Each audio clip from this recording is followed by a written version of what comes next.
Alright, hello.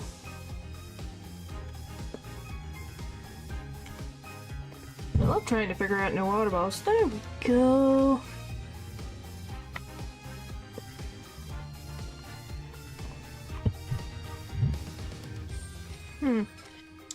Fun times for everyone. Anyway, yeah, we're gonna be playing more Trilogy, but it's more like we're playing dual destinies. You know, as you do. Okay. Well.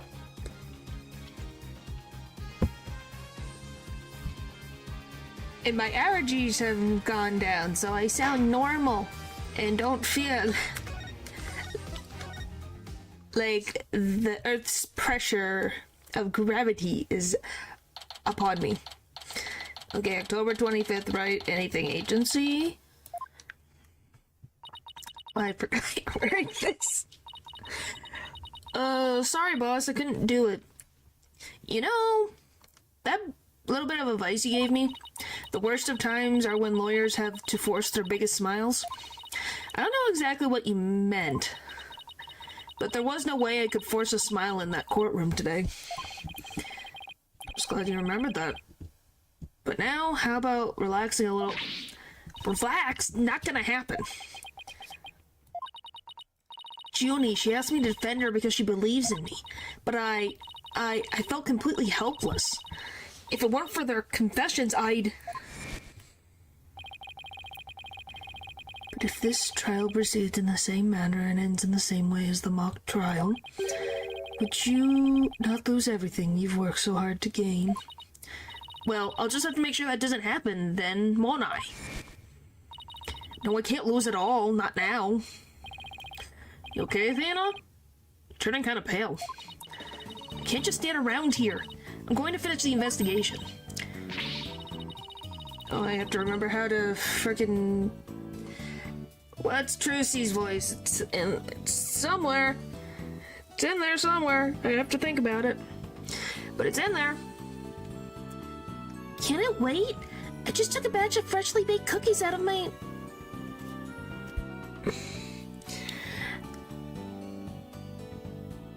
Trucy. Please. Please. Why do you do this to me? Can I finish one line from you? Or are we forever going to be stuck with this book? Ah! Thanks, but I better get going. Save me one for when I get back. Yeah, I was trying to remember how I voiced her. I'm like, how does she sound? It's there. And then it's like, of course, Trucy. Of course, Trucy. Some things never change. Apollo, you wait here. I need to see Junie at the detention center first, right away. No, wait, I'm going with you. Sorry, Mr. Wright, but I better go too. No problem. You two be careful.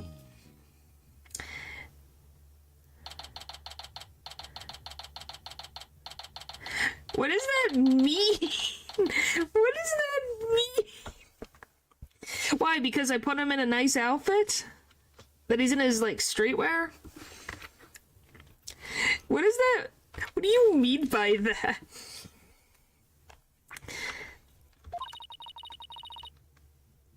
What type of rice? White rice, brown rice, whole grain? Maybe this is just me, but I just have... Does rice taste like anything to you guys? It's a cuff. Well, I'm glad that you're complimenting him, but it's just question. Jasmine rice. I've heard of it. Maybe I've tried it. I can't remember if I have, but I have heard of jasmine rice. There's so much I need to ask Junie. What happened in court today? Where we go from here? Okay, so it doesn't. I just was wondering. I'm like, does it normally have a taste? Because I've never tasted rice that tastes like anything. Well now, fancy meeting you here. Oh, Professor Means! What brings you here? I asked him to come, he just arrived a little before you. It's like bad bread or mashed potatoes, you use it to compliment something. Ah. I wanted to ask him something, but first, Athena, I want to apologize for my sudden confession after you worked so hard to defend me. She was calling me Thea until just now. No, I should be the one apologizing. The whole thing spiraled out of control. Athena, Don't worry, I'll really prove it tomorrow. I'll find something to prove your innocence. About that, Athena, I've been thinking of asking Professor Mies to defend me. Oh no! Why is that? You let your poor childhood friend defend you, and now you're going to just throw her to the wayside? What the frick, Junie? Huh? I myself only just heard of this a moment ago. Oh, so she thinks Professor Means would be... No, I can't let this happen. Not with the way he wants to do things. Junie, I know, Athena, but will you please hear me out? Why change lawyers? Athena, do you actually think Hugh or Robin could have committed this crime? The body was moved right before the mock trial. Besides Junie, they're the only ones who could move freely around the campus at that time. I don't know. I'm going to ask you guys, do you guys think one of the students is guilty? Do you think it's any of these three? Because I don't think so. I have no idea who it is, by the way. So I'm completely guessing. But I have a guess on who it could be.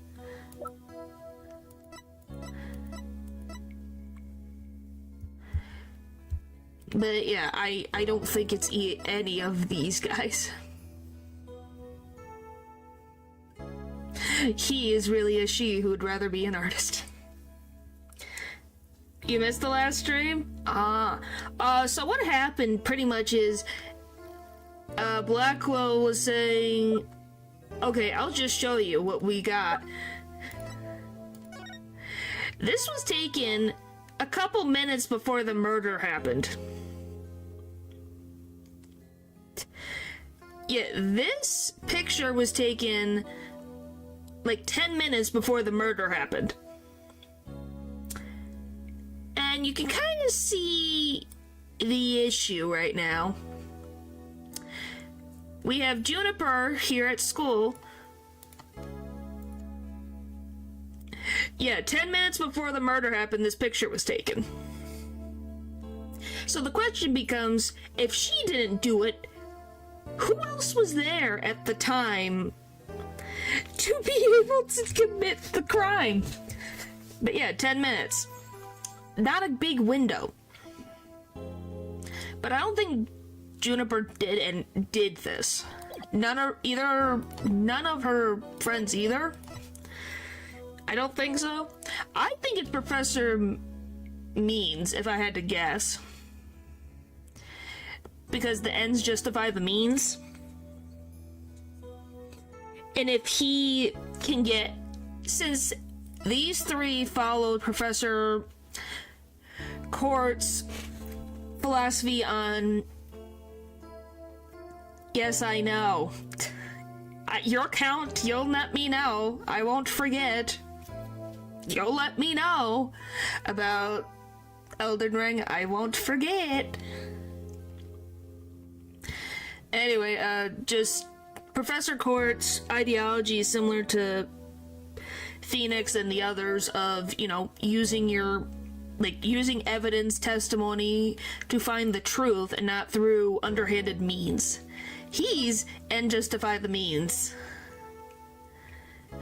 policy. And since they have opposing ideologies and used to be rivals when they were active lawyers, I could believe some type of altercation happened between them and she ended up dead.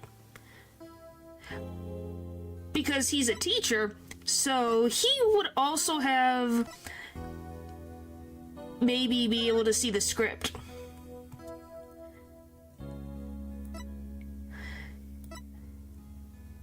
If that's how you want to interpret it.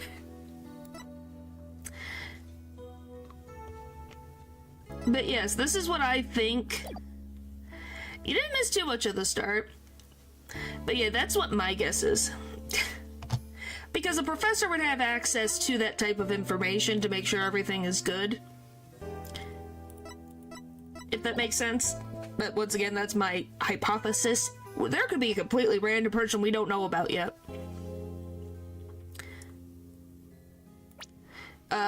The body was moved right before the mock trial. Besides Junie, they're the only ones who could have moved freely around the campus at the time.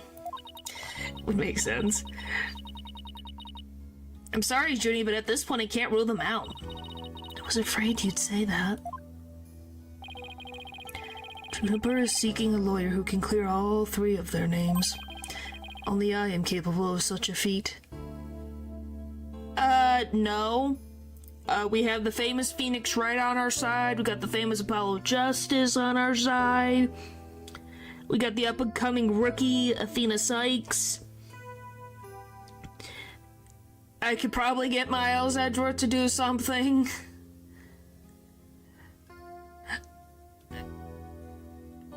Clavier, Gavin, probably could figure something out there. We got a list to try and clear their names and muddy the water. Yeah, that is true. But how can you possibly prove that all three of them are innocent? I'm a result-oriented person. Come tomorrow, I won't fail to have the perfect piece of evidence ready. For the end really does justify the means, especially for me, Professor Aristotle Means. I really don't like the sound of that. I'm sorry, but just as you believe I'm innocent, I believe that my friends are innocent too. Alright, if that's how you really feel, well, we'll respect your decision. Apollo? But we'll want to continue our investigation. Can we ask you some more questions? Sure, I don't mind. Professor Means, would you like to stay and join our conversation? Yes, of course. I am your lawyer, after all. Oh, that annoys me very much.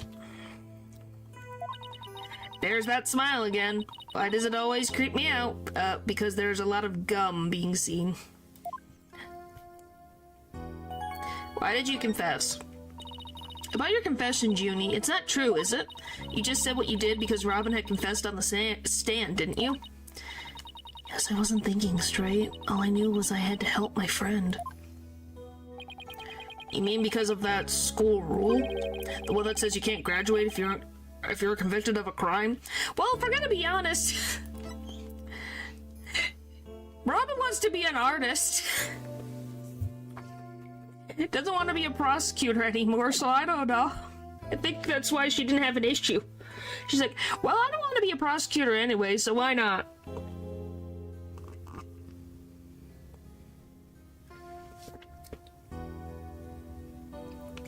At least that's what I think she thought.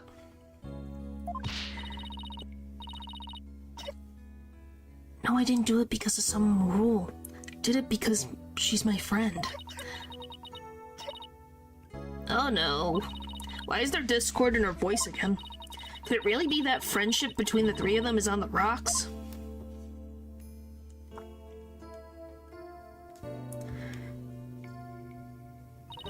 There's more here than meets the eye. The trio's friendship. When did you three first become friends? Well, even though we were in different courses, we really bonded from the first day at school. We vowed to work together to bring an end to the dark age of the law. That was when our proof of friendship came about. There's that proof of friendship thing again. I just wish this We're as simple as that. We even have a proof of our friendship. Yeah, as long as our friendship lasts, you can bet we'll be carrying them out. That's not nice to Phoenix. It's not even Phoenix, it's just the law in general. It's not even Phoenix. But the situation kind of changed recently, when the school's policy shifted to training legal professionals who produce results. Allow me to explain. In the lawyer course I teach, producing results means winning trials. Professor Court, on the other hand, taught that finding the truth was the only valid reason. Well, yes, because that's actually what it's for. What did you think an attorney was for? We're supposed to find the truth, mother trucker, not, oh, I win. Now a psychotic maniac can run around on the streets freely. Because I made money. Hooray! No! Fortunately, that clash of ideas created a rift among our students. At some point, we stopped talking about it. While that meant fewer arguments.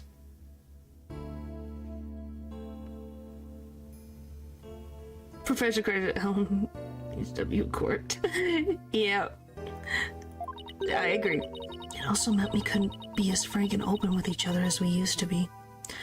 Oh! I think I understand now. By putting their friends on a pedestal, they actually did more harm than good. Friendship on their pedestal.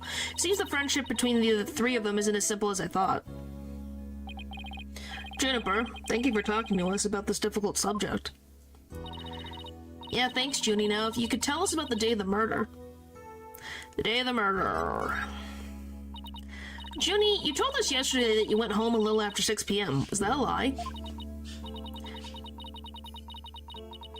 I'm sorry I didn't tell you this before, but what actually happened was I left the art room a little after 6 p.m. and headed over to my dressing room where I worked on my stage costume until 7.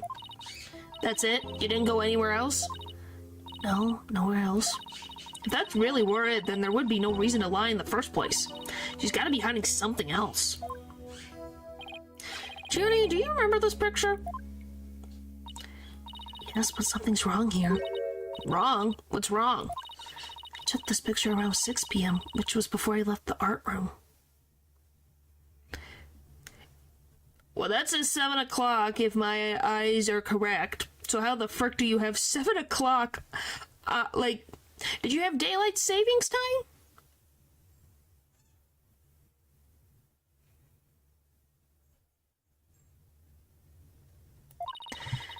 But the clock here says it's just after 7. By 7, I'd already been working in my dressing room for some time. So there's definitely something wrong with the time in this picture. So she's still around the time when the murder happens, then, if we are to believe her. She's not even anywhere near the art room. So why does it say 7 o'clock in the picture? Oh. Who knows? Some weird timey-wimey ridiculousness. That's all I can say.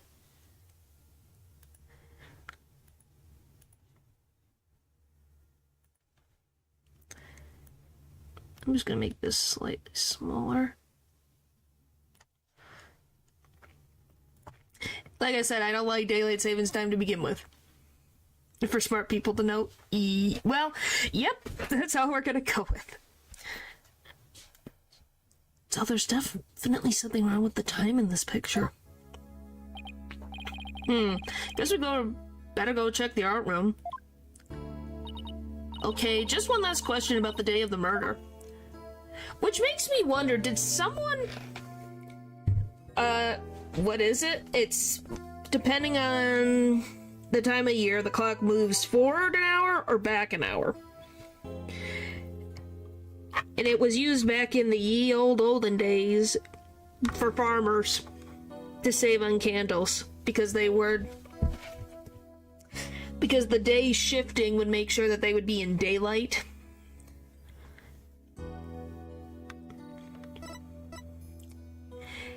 obviously, they don't really need that anymore because they got lights. Countering O'Connor. On the evening before the mock trial, the evening of the murder, you ran to Hugh. Yes, I did. At around 7:15, I went to the main building room before going home. That's when I saw Juniper. We didn't say much as we passed by each other. She seemed like her usual self. That's it. Anything else you'd like to ask? So that explains that time. She suddenly went silent. She's always was terrible at hiding things. Was she trying to keep their meeting a secret by lying about going home at 6? Alright, I won't press the matter any further. Is there anything else you noticed on the night of the murder? Well, I don't know if this will help, but that evening I went back to my dressing room to get something I'd forgotten there. It was well after the last bell rang. I'd say maybe around 8:30. Around 8:30, huh? That's over an hour after when the crime supposedly took place. That's when I noticed that both stage statues were finished. They were quite large and they were each covered with a white sheet, but I could tell. It made me happy to think that after all that hard work, they were finally finished. Oh right, the statues that Robin made. So they were covered in white sheets?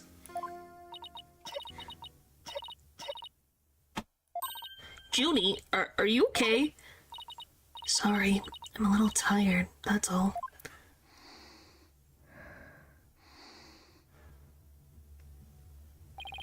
Dina, I think this meeting is over. Professor Means?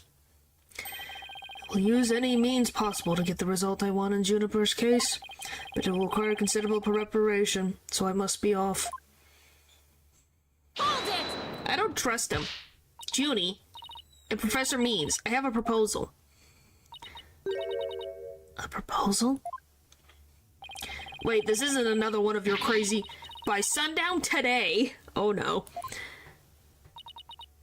Yes? I, Athena Sykes, along with Apollo Justice... Wait a second, don't drag my name into... We're going to discover the truth behind this murder mystery. What? And we're going to bring you solid evidence showing just what that truth is. I see. So it has come to this, has it? Well, she's got to stand up with the big boys over here, so she's got to have some impact. If we succeed in doing that, I want you to promise that you'll accept it, Junie, no matter how hard it is to hear. Then you shouldn't need anyone else to defend you except me. Have we got a deal? I trust that's okay with you too, Professor Means.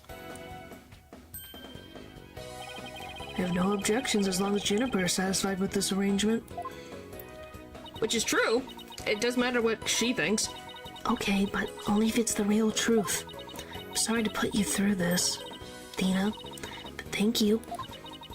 I've been thinking only of myself this whole time. Junie, it's way too early to thank me, but you can thank me all you want once I get to the bottom of this. Very well, I will see you back here at sundown. Sorry for all the trouble, Professor. It's just she's new to the agency, so... Don't be silly. I find it rather thrilling. Now let us meet again here again later. But yeah, I could be wrong. It might not be actually Professor Means, since he's being so cooperative. If you'll excuse me, I better go now. Okay, see you later. Yeah, he said thrilling.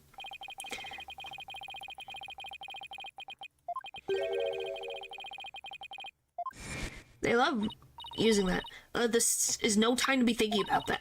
I've got an investigation to do. I will find the truth by sundown, no matter what. You don't believe him? Is it the smile?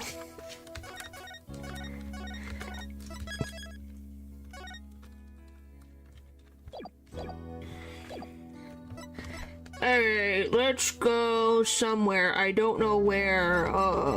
Let's go to the stage, I guess. Oh, look who's here. You guys can't see her. Look who's here. It's Miss Scuttlebutt. Now the compelling arguments you had about him. Ah, well, thank you. Thank you. But yeah, look, it's Miss Scuttlebutt. That's just my guess. Obviously, I don't have anything to back it up right now except for their attitudes. Except for elves. Oh boy. And she went into her box. Is it my imagination, or did something just move? Afternoon, you two. Mr. Gavin, what are you doing here? Don't you think sneaking out into campus like this is just slightly suspicious? I'll have you know I'm continuing my investigation in the strictest of confidence. I don't want to be caught napping again at tomorrow's trial. And that means a thorough investigation today. Think you can lend us a hand? What, Clavier? Our Professor Means. I'm not one to refuse a damsel in distress. But you needn't have asked for a line. I had intended to help from the start. You're the best, Prosecutor Gavin. Okay, time for a thorough investigation. I bet we missed a lot of stuff yesterday. We're not going to... Okay, so we're just going to talk to him and we're going to ignore the box in the corner right here. Sure, okay.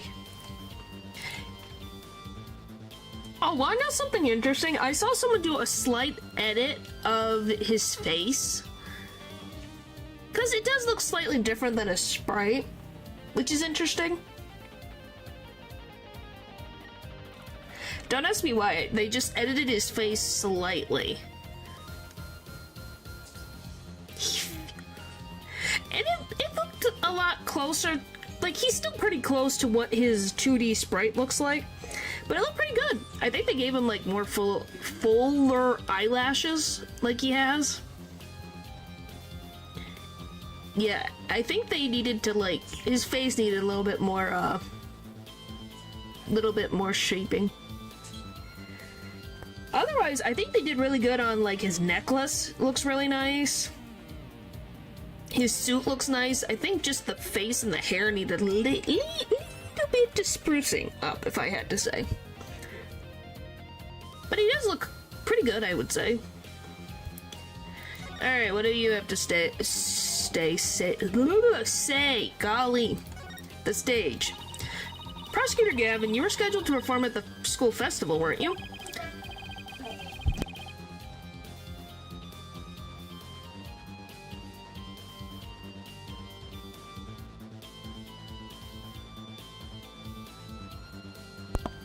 That's right, but I hadn't seen this stage until yesterday.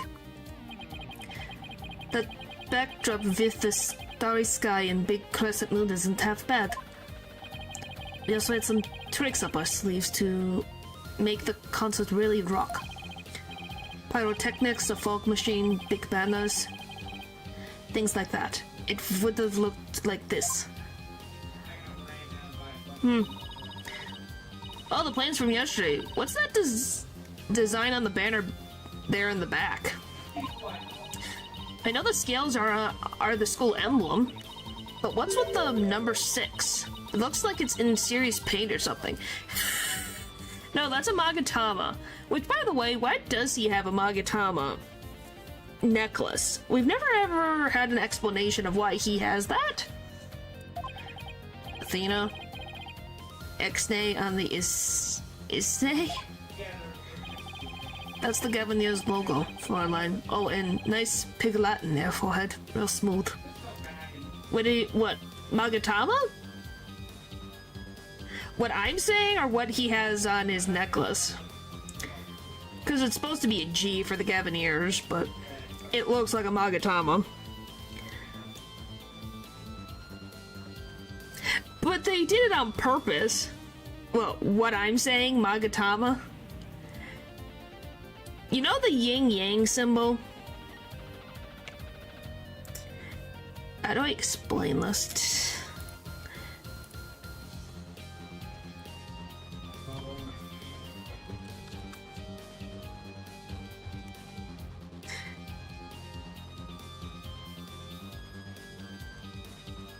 I love that it's like to not know that symbol. Hello, how are you doing? I hope you're okay. We heard there was issues.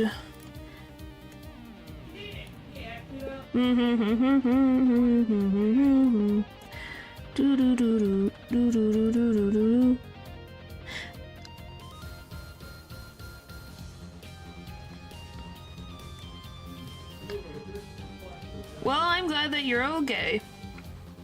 Genuinely, we worried about you.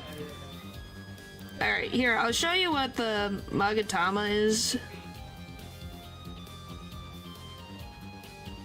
Oh, no, just, we don't really have any context. Just his brother stopped in and said that he'd be gone for a little while.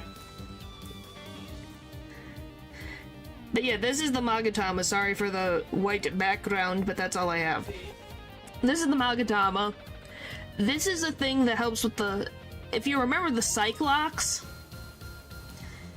no, he did not. He just said that something happened. That's all. He just said something happened. Literally, that's all he said.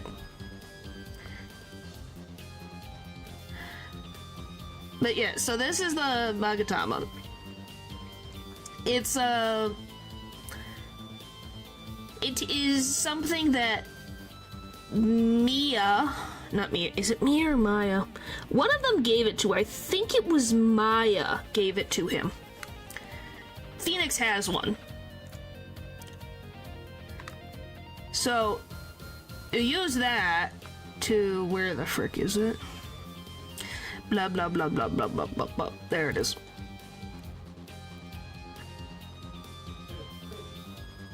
Aw. Well, I'm sorry about that. I hope he rests in peace. Genuinely hope so. Gave it to Phoenix and Pearl imbued it with spiritual power. Okay, it was Maya. And then this is the Cyclops. So it's when people are hiding things, Phoenix can use...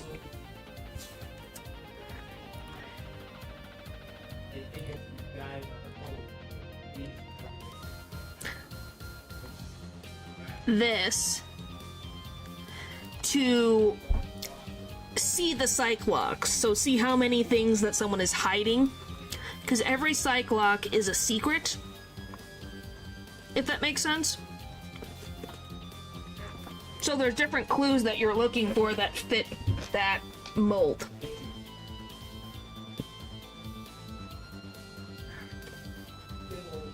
Oh, here's an example. These. You can't see them. You can only see part of it. These. So this, if you don't remember this guy, good. He's a jerk. But, so he has 5 Cyclops. That means you need 5 different clues to figure out the secret.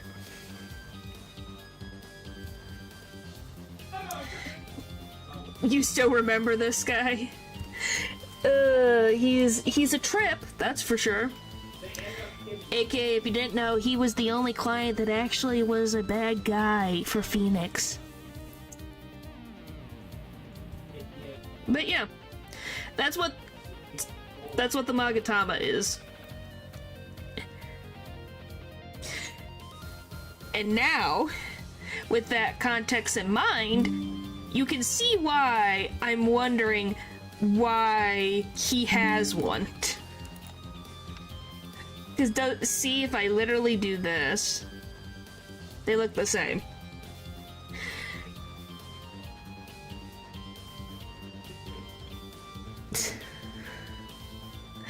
Well, he's not as bad as that frickin' circus trial. All he is just a frickin'... He is not a good person. Let's just say he caused a woman to not be in this realm of reality anymore. Is that good enough? That's the only thing you have to know.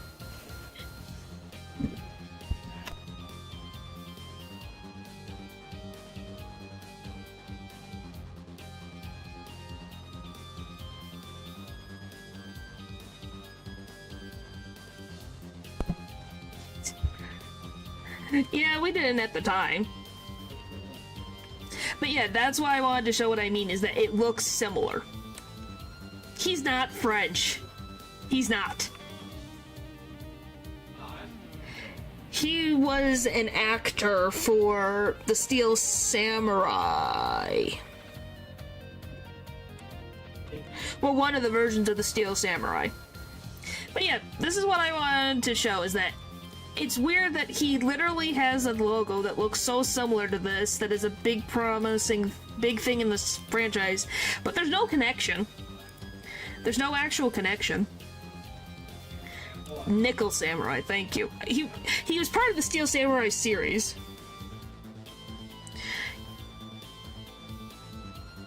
But yeah.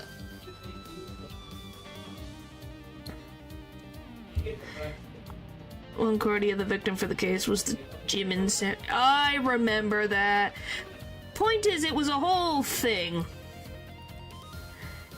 It was a whole mess of jealousy, secrets, and problems. But yes, that man was the reason why a character sister does not exist anymore. Because he didn't kill her physically, he killed her mentally, and she took things into her own hands. Sadly. And from what underlying tolls that were given, he did one of the worst things you could possibly do to someone. If I remember correctly. And this might just be me remembering subtext. And double check. Did he? Can you guys...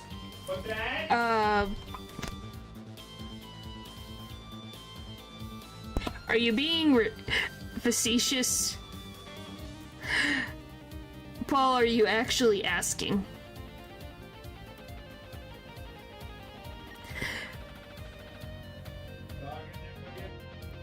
Like, Adrian's mentor, I believe. Their family and the stage play. Okay, how about I read...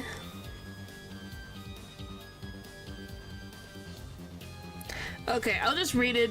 I guess I read subtext of the one thing. Anyway, so to read what this guy did. 2 years prior to the trial, Engard dated his manager Celeste, Impact's Adrian Andrews, who would later become Engard's manager, described them as being happy. However, he broke up with Impex one day due to the relation being leaked to the public.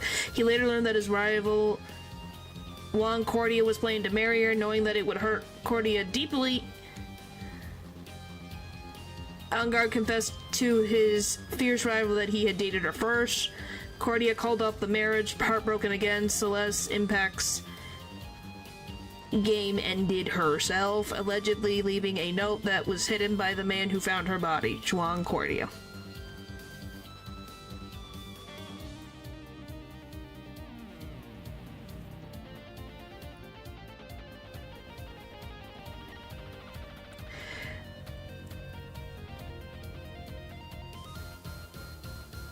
But yeah. So pretty much yeah.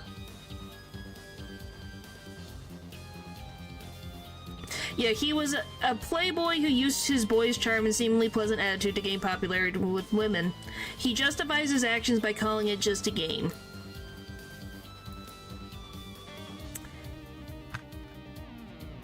I'm gonna be honest, it's bad, but I thought he did the act of non-consent. I thought he did the thing of non-consent. At least that's how I read the subtext. Does that make sense what I'm saying now? I thought that's what happened. Does that make sense now when I say it like that? Yes, I'm dancing around the subject because YouTube don't like certain things. I thought that's what happened. Yes, he's still a horrible person. Horrible, horrible person. Luckily, Adrian Andrews, who looked up to Celeste, who is like family to her, was able to be free and move on with her life. But yeah, I had to double check, but yeah, I guess I read the subtext. I read some subtext that probably wasn't intentional, but it's not what I read. No, that's how I remembered it. I'm not kidding. I remember it, and I think it's because I read it that. How it was written made it seem that way.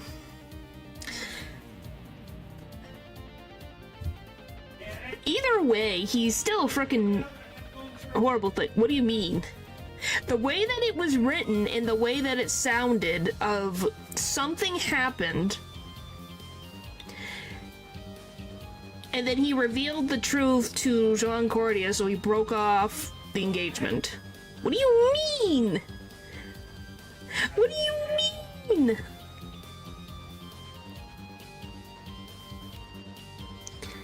What do you mean? What the frick? Like I said, I don't think it would go to that level for Ace Attorney, but that's what I thought it did. But now we know he still is a horrible person. End of the day, you see why he's not a good person. Anyway, to begin, to go through all this, I think it looks like a Magatama. It's supposed to be a cursive G, looking G, or just a wiggly G. Why are you like this, Matthew? Golly, I looked at that frickin' guy's name and now that's stuck in my head. I'm sorry, Matthew, if you appear at some point. Gosh, too many names. Brain is overwiring. Anyway, natural. Stop it. 2. I meant it looked like the number 6 rocking seriously hard.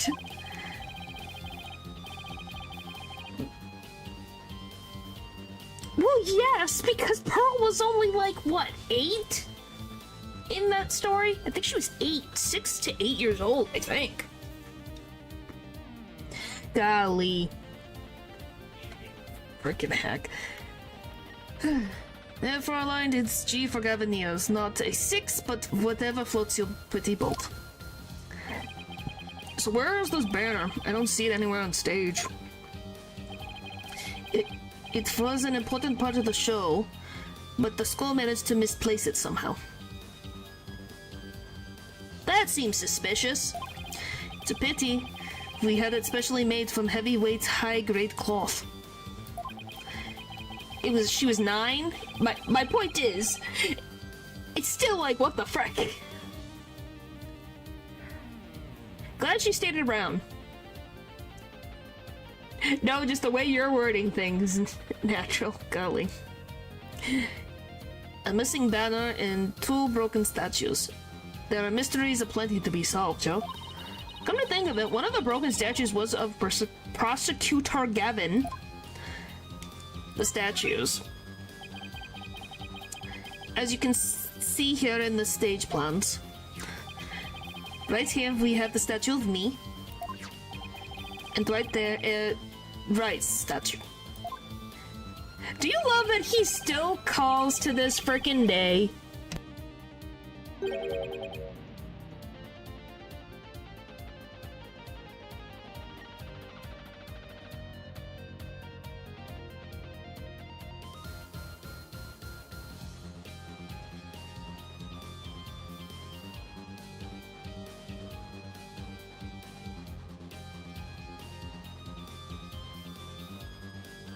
Anyway, do you love the fact that Clavier will call Phoenix by it was nothing. Ugh. Anyway, as I was saying, Clavier will call Phoenix by his proper name, but he won't call Apollo by his name, he'll call him Air Forehead. What the frick? So you respect Phoenix because you made an oopsie that got him lost his badge for freaking years. But to Apollo, he's Air Forehead forever, I guess. He'll speak at his funeral. He was Air Forehead. He was my closest rival in the court during our time. And I could see that, and everyone would be like, who the frick is he talking about? And then they're like, he's talking about Apollo. He never called him by his name, ever. Oh, well, look at that. My point has been made. But little does that matter now, as we both lie in pieces thanks to you, F-Forehead. Sure, I guess. What did I ever do to you? Actually, this statue broke into rather large pieces. Why don't we try to put it back together? Maybe we'll learn something new. Picking up the pieces of a shattered rock star? A song that's one uber cool idea.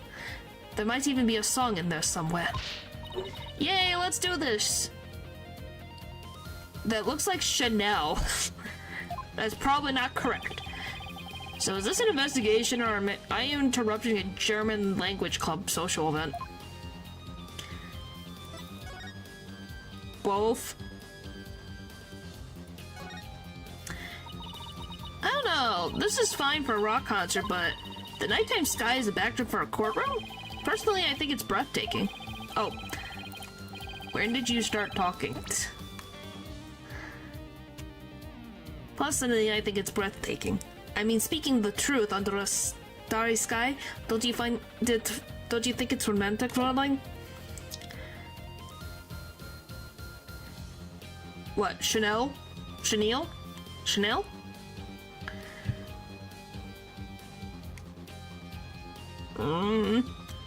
I just know there's a brand called Chanel. The night sky being romantic. And the waning crescent moon represents the maximum 3-day trial cycle.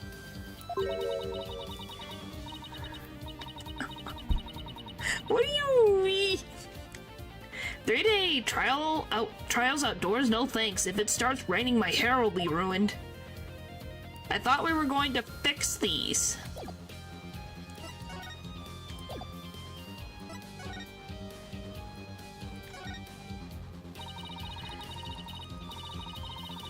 Oh, do I need a different angle?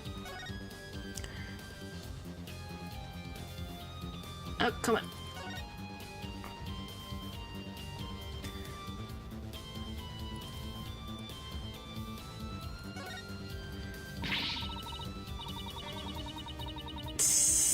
Oh no, Prosecutor Gavin, you're a complete wreck. Literally. Why in the world would someone do something like this? I don't know, but whoever did this must have felt an amazing sense of release.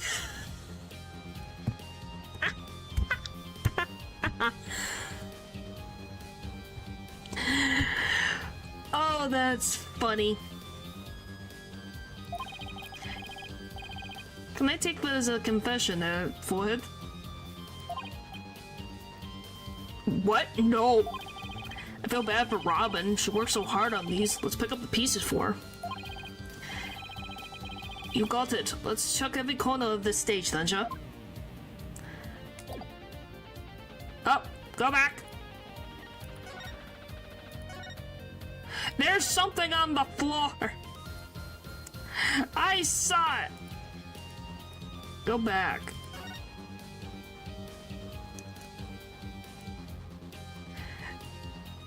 How did you get all the way over there? Found one. A piece of Prosecutor Gavin's shattered pride. Are you saying my pride is as fragile as plaster of Paris? Looks like there's another large piece scattered about. Okay, let's find what we can. Ja. Yeah. Ja. Yeah.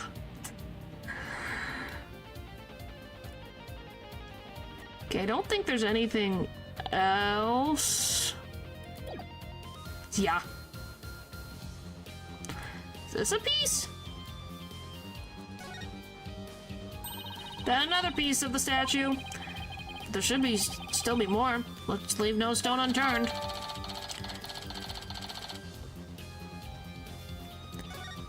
Or would you believe me that it's in me blood?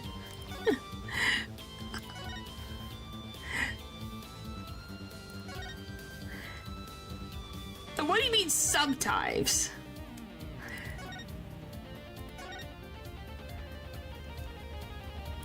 In me blood? Down another piece.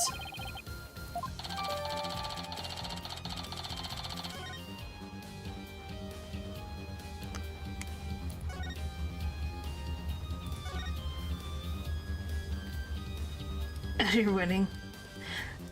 Or because of a joke I made a video. Oh boy.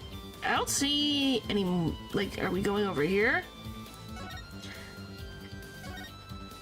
What is that? Huh? Is it... there. Why is it so picky? Hello, Eldridge.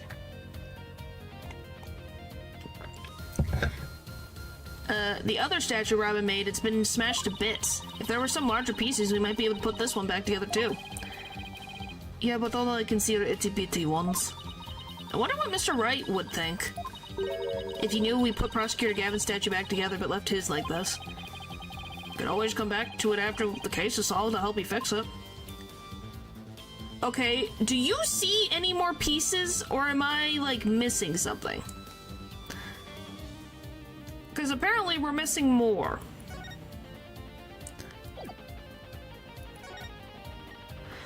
I'm gonna, like, go into the corner. Because there's none over there. Do you guys see anything?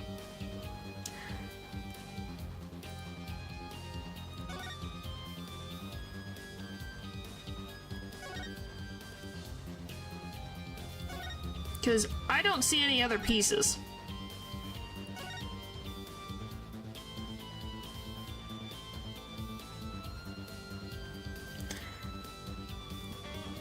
Well, I don't know why she would have it, though. You don't have to help.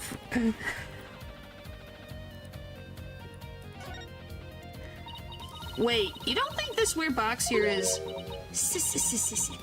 Hands off! I knew it. I know that voice anywhere. Let's just ignore it. I mean, it made its wishes loud and clear. So this is the future cardboard box technology has afforded us, huh? Alright, I don't see anything on the stage. Prop stuff outside. There's nothing here.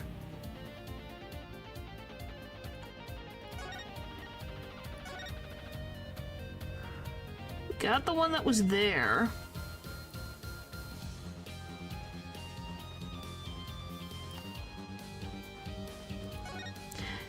Our button doesn't even do anything.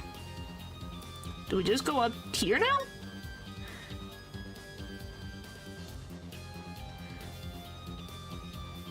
I don't know what Mart wants.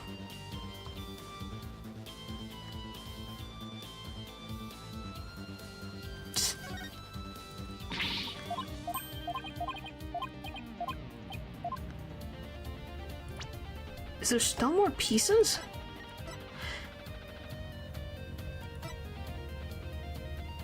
Go search for more. Okay, the white fragment is different? Oh, this counts?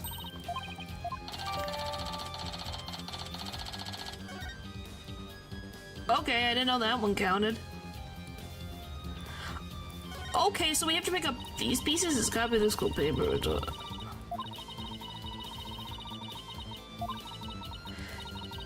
There's a snake.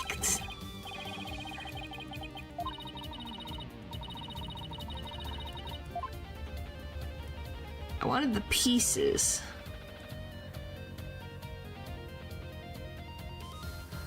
What are you on about? Okay, is there like pieces over by Phoenix?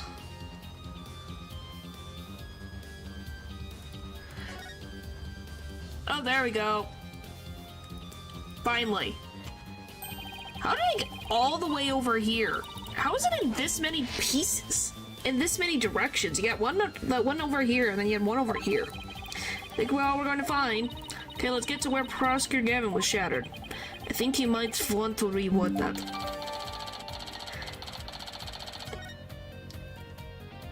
I think Apollo's having a good old time. What do you guys think? Well, I don't see any other big pieces lying around. Yeah, let's see if we can put this statue back together. Alright, Apollo, you come over here, and Prosecutor Gavin, if you could hold this.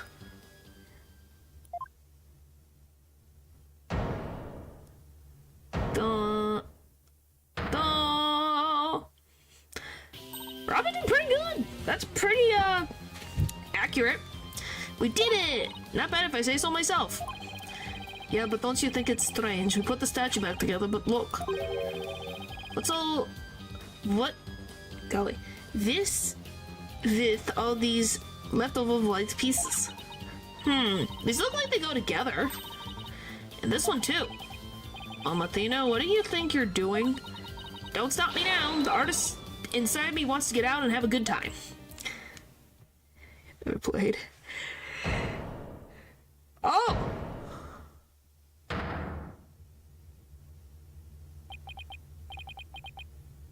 It's Lady Justice? Was Lady Justice in the picture?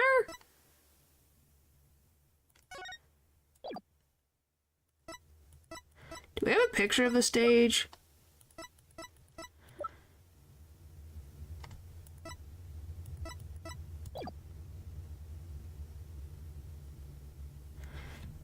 No, I think she found the rest of them. It's the goddess of law holding a pair of scales in one hand and a sword in the other. That's quite the feat you pulled off there, Forling. Phew, I love the feeling you get after you work really hard on something. No, I know who it is. I meant to ask, what is it doing here? Well, sure, there's no statue like this in the stage plans. Oh yeah, look at that. And if I move my head, look. Just has Phoenix and Clavier, so why is she here? What is she doing here? Still, I could swear I've seen this statue somewhere before.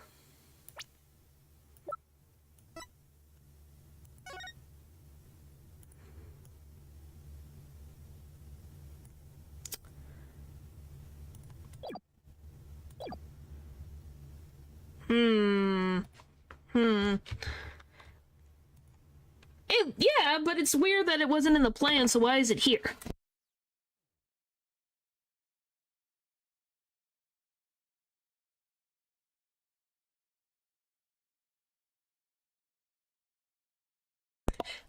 The same level as Phoenix is funny, though.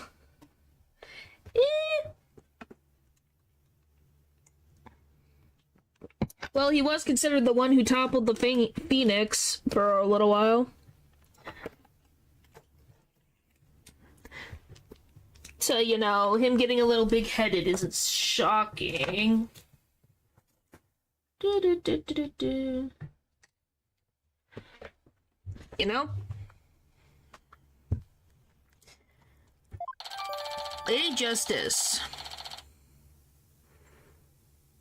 The statue of Clavier... This and the statue of Clavier were broken at the same time, but have been repaired. No one knows where it came from. Yeah, the weird thing is it was broken at the same time, so... Why? The more we learn, the deeper the rabbit hole goes. At least we're moving in the right direction. Let's keep searching the stage for clues. Our assumption is Athena did it, so... I've been wondering about something this whole time. You know that pole at the edge of the stage? Oh, that. You mean this? It was never handed down. That trial and the evidence given to Phoenix was forged, but by Clavier's brother? I don't think a lot of people... Well, people like Clavier. I just don't think they like his attitude. You like him as a prosecutor, but not as a person? Okay. I don't mind him as a character. There's a wire that goes off and connects to somewhere.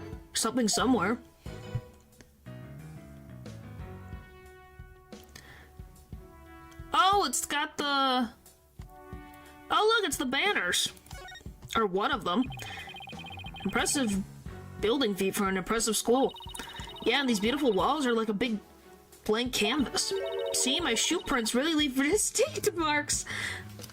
Athene, did you just put your foot on the wall? I do, he's hilarious. He can be. Hey, cut that out before you get us in trouble.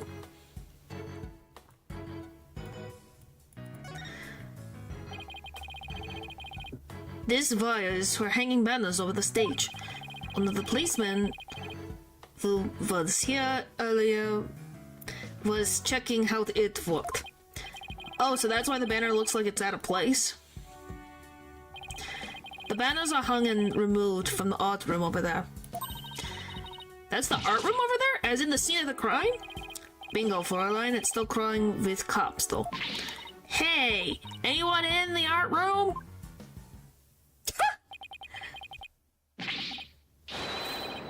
Well, hello! Been a while. Fulbright? Golly. Oh, it's you people. In justice we trust. Oh, it's Detective Fulbright. In justice we trust. Is this some kind of greeting between you two? I guess? Detective Fulbright, can you lower that banner from there? Of course, just leave it to me. Oh, so that's what that freaking thing was. Looking out the window, it's very cute. How was that? Phew. Thanks, Detective. In justice we trust. Because we look at the picture... Sorry, gotta move everything.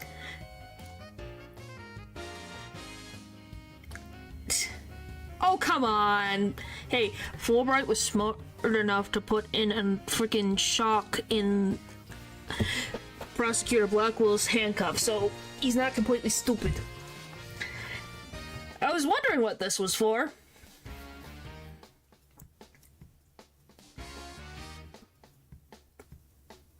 Wait, so the lady is in pieces in the statue. Now that I think about it, aren't these all the pieces necessary to make that statue? How did it fall outside?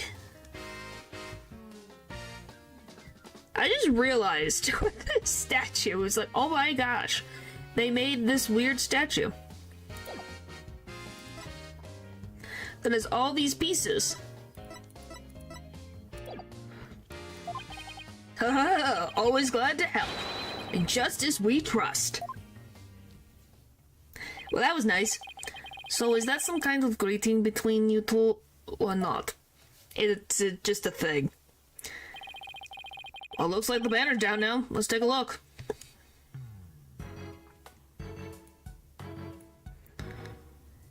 Wait, what color was the other banner supposed to be? Was it a black one?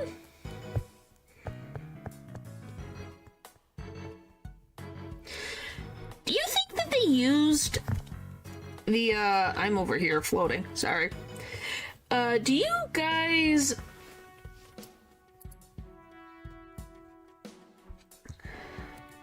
think the banner was used to carry the body? Or cover the body? Look at this banner. I don't think it would flap very well in the wind. An unflappable banner? Hey, I like that. It goes perfect with unflappable lawyers and unflappable rockers. I like it. Like it was made for this very stage. Look at this. The bottom part is still knotted. Let me try and unravel it.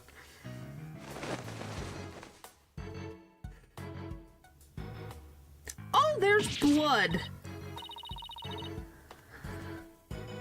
Oh, I know the meme. I just don't make the joke, because it's a joke with no meaning. Geez, did you really have to? You don't come across an unflappable banner every day. Well, now we know why it was wrapped up.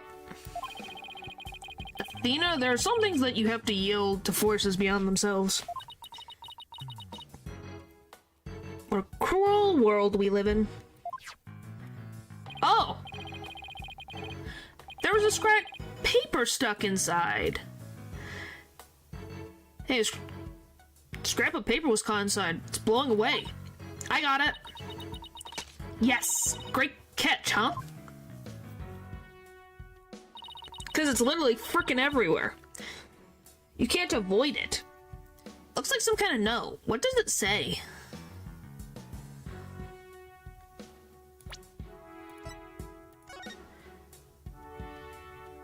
Well, we're not missing any note pieces. October.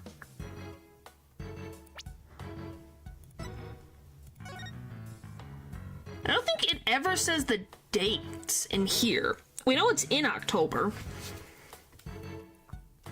But there's no, like, it doesn't put October specifically in any of her notes, which is interesting. Looks like some kind of note. What does it say? October hue 120? What's that supposed to mean?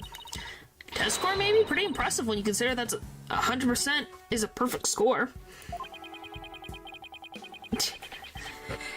Well, don't you know this case? I don't see how even Hugh could get beyond perfect. For how long shall we expect the banner again now that it has been unraveled?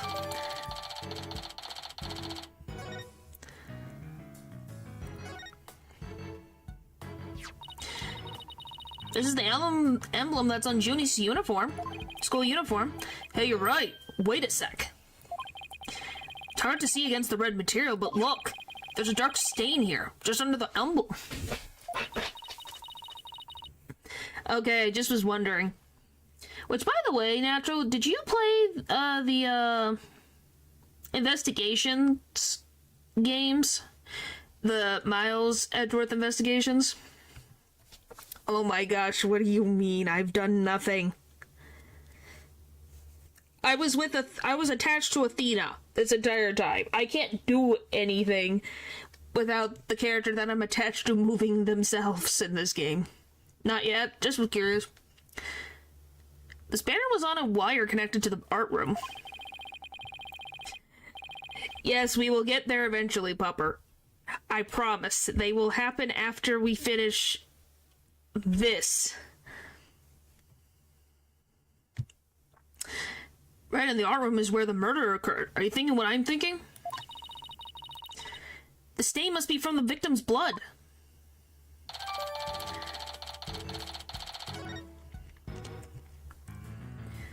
Okay, anything else? Hey, look at what I made. Not bad, huh? You're like a recording artist who samples other people's works and call it their own. Well, you know what they say, imitation is the sincerest form of flattery. In any case, we have a statue smasher in addition to a killer to catch now. Then I suggest they might be one and the same.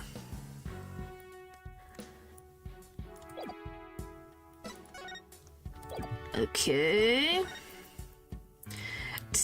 Yes, you're very normal about Ace Attorney.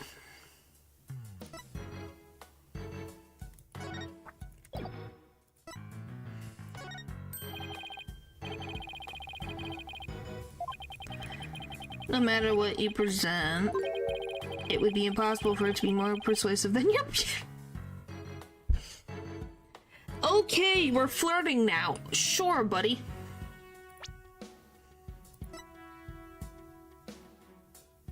How old are you again? 25? How old is Athena's 18.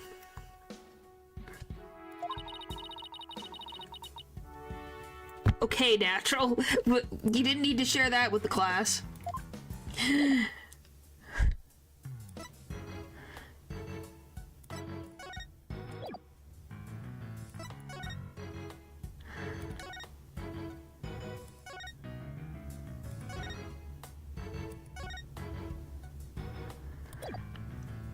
think we go elsewhere.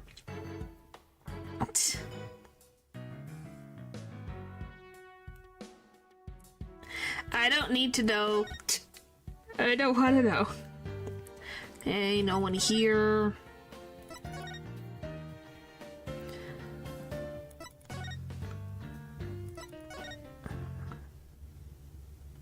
Okay, it's something on the stage.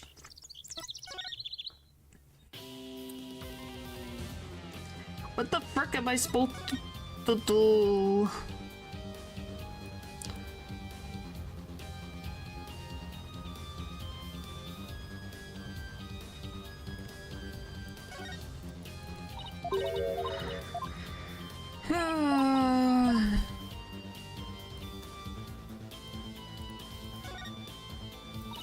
Wow, they built a witness stand too, even though it's just a temporary stage.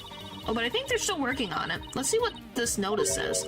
Caution, pedestal features a high-speed rotation mode. Activate with care. You mean this thing spins?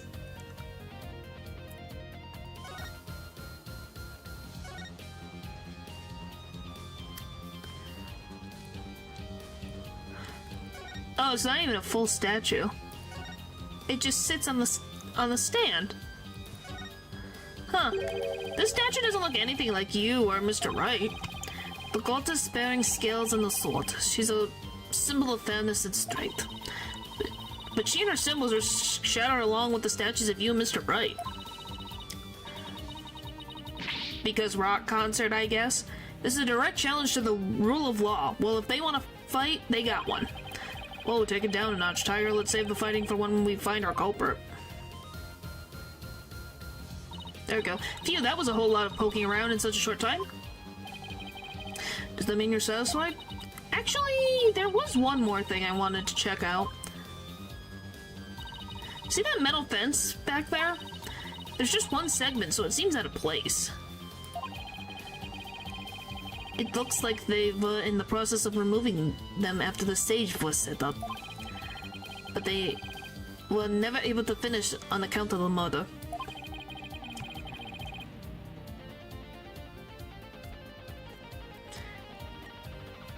You should take a look if you think it could be important. This track looks man-made. Hey, you're right. Looks like it starts from behind the backdrop. Maybe a big money pro wrestler was hiding back there. Well, that was totally random, but we'll never know until we take a look. Oh yeah, there's a whole trail.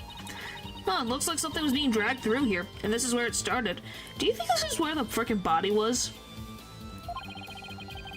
Yeah, but whatever it was, it's long gone.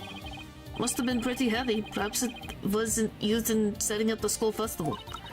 Oh, then I guess it wasn't a pro wrestler. Still, this could be something important. Huh. Well, that's about it for the stage. Right. I think we better search the art room next. I think I'll hang around here for a while, but make sure to tell me once you find it, yeah? Find what? What else? The Gavineer's banner that disappeared from the stage. You never know, and just might be connected to the case at hand. Really? Or does he just want his banner back? Don't tell me. So in short, that's... Hey. The box is moving. That box, it just took off running. He wants the banner back, yeah. I have a pretty good idea who that is, as I suspect you do too. Come on, we can't afford any weird articles written about us. The maintenance area is over there in that direction, after that box.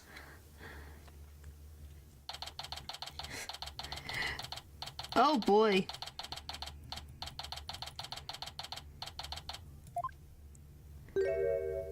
The box is here. Miriam, you're liable to get tossed in the garbage truck if you hang around here. I'm just an empty box, and that's what you do with them. You throw them away. Is this a new box? I think this is new. Wipe past clean with crime cleaner. Get sparkling clean with brute force.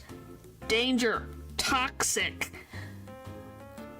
Miss Scuttlebutt, I don't think you want to be in that box. Hey, did you change boxes? I like the new look. What does it matter anymore? I was a complete failure in court today. Well, it's because she's hiding in a box made of cardboard. It is made of cardboard. There's just someone in it. My work, my pride, my dream, everything I've worked so hard for, gone. Sorry, Miss Scuttlebutt, but doesn't believing you had a scoop when you really didn't make you a failure as a reporter? A failure as a reporter?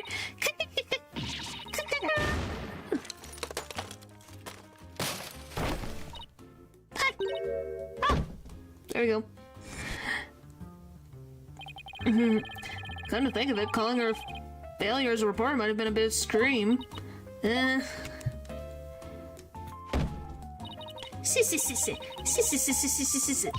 Scold me, despise me, pack me away where I'll never see the light of day. I've been cast aside to waste away into a big pile of mushy paper mache. Kind of feel responsible for this, but she went into the box and is on the floor. Now's our chance to probe her for information while she's vulnerable. What the Why are you guys like this? Why do you say the weirdest frickin' things, Apollo? Please. I bet that's what you were just thinking. What kind of person do you think I am? He reads me like a book.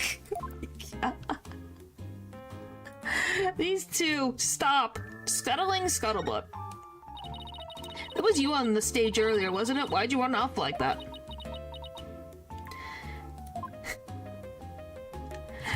Just the way he says it is weird. Take a look at this. Why are you showing me a burnt-up old rag? Wait, it's really hard to see, but I think that's the Gavineers logo there.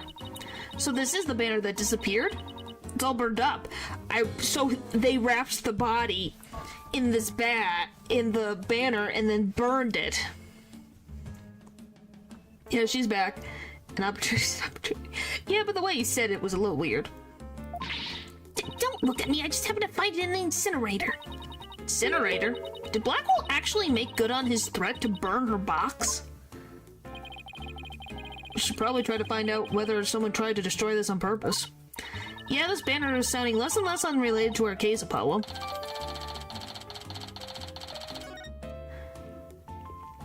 The depths of despair. Miriam, I owe you an apology. I shouldn't have said you were a failure as a reporter. Too late. I already decided journalism isn't for me. The last step is to erase all the photos of my PC. I'm really going to do it. Here goes. 5%? 10%? 4 years of my life down the drain. Shouldn't we stop her, Athena? Miriam, you should keep publishing your paper. I didn't mean what I said, okay? You didn't mean it? Oh, no, my photo stopped. Cancel, abort.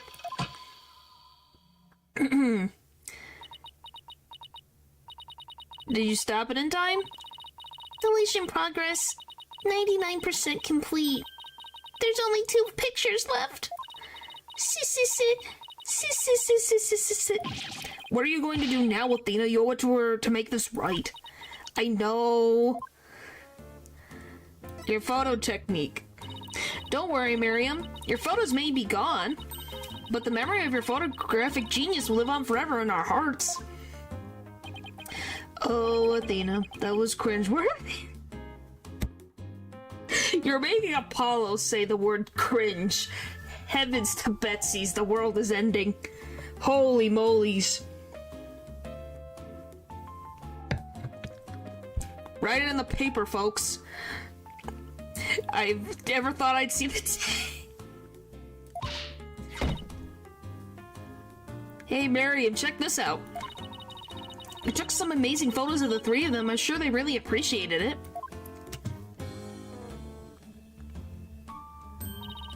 Obviously, I'm the ace member of the newspaper club. The only member, in fact. I know this won't make up for the photos you lost, but here's your newspapers back. That's fine, we don't need them anymore. There's no rest for the wicked. I plan on pursuing those three for as long as I live. Miriam, why are you so obsessed with Juniper, Hugh, and Robin? Obsessed? I'm not obsessed with them.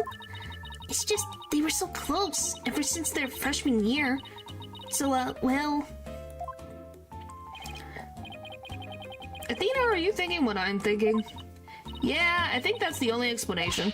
But wait a second, you're not thinking what I think you're thinking. Objection! That's exactly what he's thinking, Miriam. You want in on their little trio. Could you possibly know that? Your computer has you in the image. That's one messed up laptop. My laptop won't turn on. Never thought my life would end so soon. A mere 17 years. Now I really feel bad. Oh, I know. Miriam, we have a laptop at the office. We'd be happy to lend it to you. Huh? You have a laptop I can use? Sure, but on the one condition. I want you to ask Junie, Hugh, and Robin if you can hang out with them. What? Like, I could never do that. Sorry, but that's the deal if you want to borrow our laptop. You scared me sometimes, Athena. You're like a good cop, bad cop, all rolled into one. Fine, I'll do it, if that's all you want. Yay, I'll be by later to bring you the laptop. Wait! It's not like I owe you anything, but here. Thanks. Oh, it's a set of pictures. Yeah, but it's not in a bad place. She's gonna let her use the laptop. It's more like an exchange. Like, we'll let you borrow the laptop. And you just have to ask to hang out with people.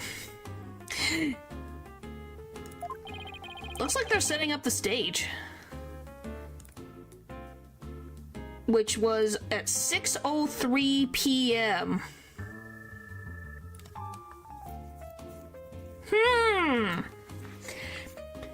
Someone else was here late at night.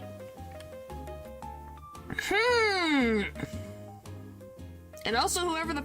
Wait, that's Hugh.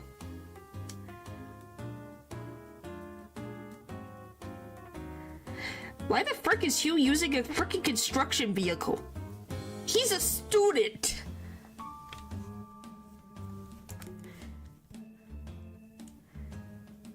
What the frick? What the frick? Who gave him permission to use that? I guess he's 18, so I guess it's fine? Right? Yeah, he may be, because he's 18. He's... What is with you both? And forklift certified. It would... Yeah, he might be. For a minute I was like, who is this? And it's like, oh wait, the glasses and the necklace. Looks like they're setting up the stage. Oh, and then if I move again, you can see them all here at 6:01 p.m. So, we know at least Clavier's statue was done by 6 o'clock. So that's interesting. But yeah, look, he's still there, so he's there. So he couldn't have done anything if he's already over here helping with construction. Yeah, I took them when they were putting the stage backdrop into place. Well, you sure have an eye for photography, from what I can make out anyway. Oh, and the banners are here at 6:01. The banners are here too. These are the last two photos that you didn't get deleted. They're all yours.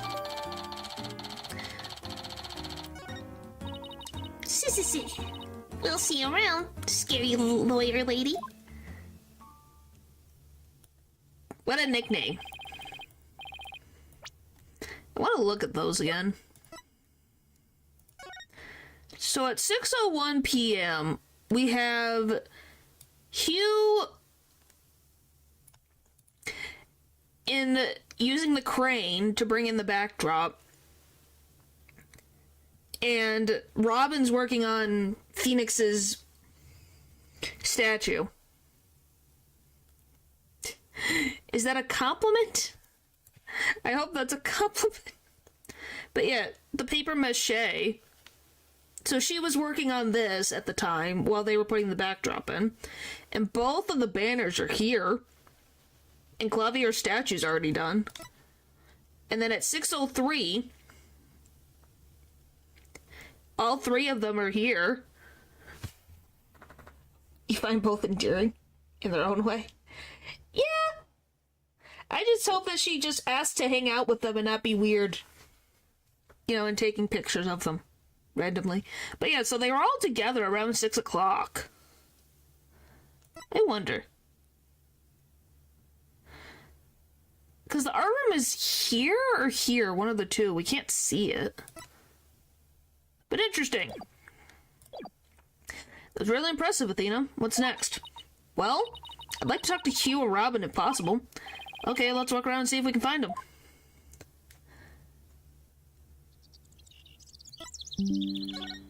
Alright, let's go here.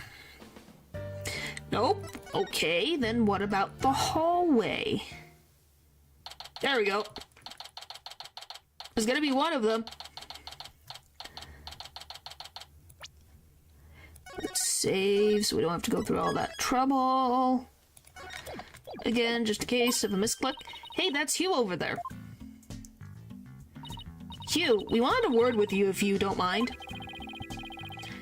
If it was Mr. Wright, then sure, but you two?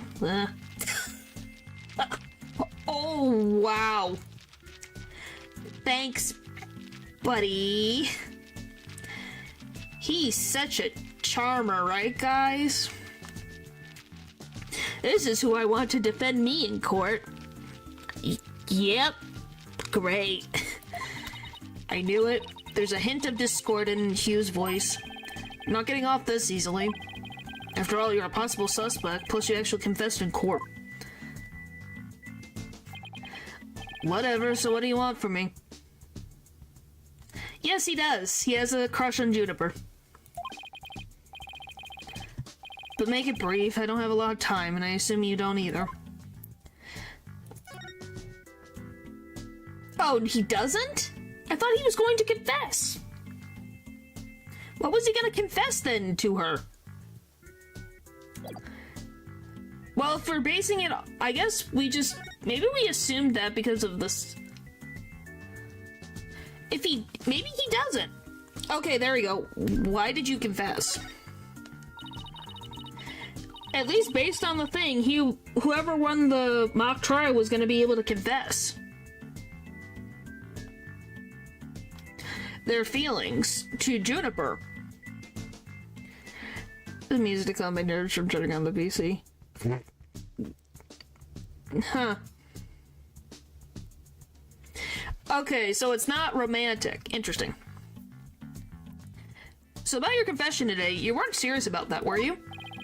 Let's just say I had no choice thanks to a certain lawyer who failed to get the job done. Gulp. So you're really prepared to take the blame for this? Not gonna happen. The voice on the tape is female, so that rules me out. Let's put it this way. You don't actually believe that ridiculous play on words, do you? Well, my confession is just like that. A means to an end. Or should we say here? The ends justify the means. Ugh. But I actually do believe the voice is shouting Hugh O'Connor. Juniper's confession was quite advantageous for the real killer. But if Rob and I were actually killer, we wouldn't have confessed. It's that simple. Even you should be capable of such reasoning. Or have I overestimated you? You'll make a great lawyer someday. I mean, you seem to be enjoying getting under people's skin. Could Hugh and Robin confessions really be proven their innocence instead of their guilt? This is gonna take some serious thinking on my part. Relation to Blackwell. You sure looked like Prosecutor Blackwell was twisting your arm to testify earlier. Is there some sort of secret he's using against you? If no intention of saying anything more. Now, if you excuse me. Hold, I'm not through with you yet. Well, it seems the rogue prosecutor has it out for me. Leave and we just might discuss you-know-what. Huh. Yeah, what is you-know-what?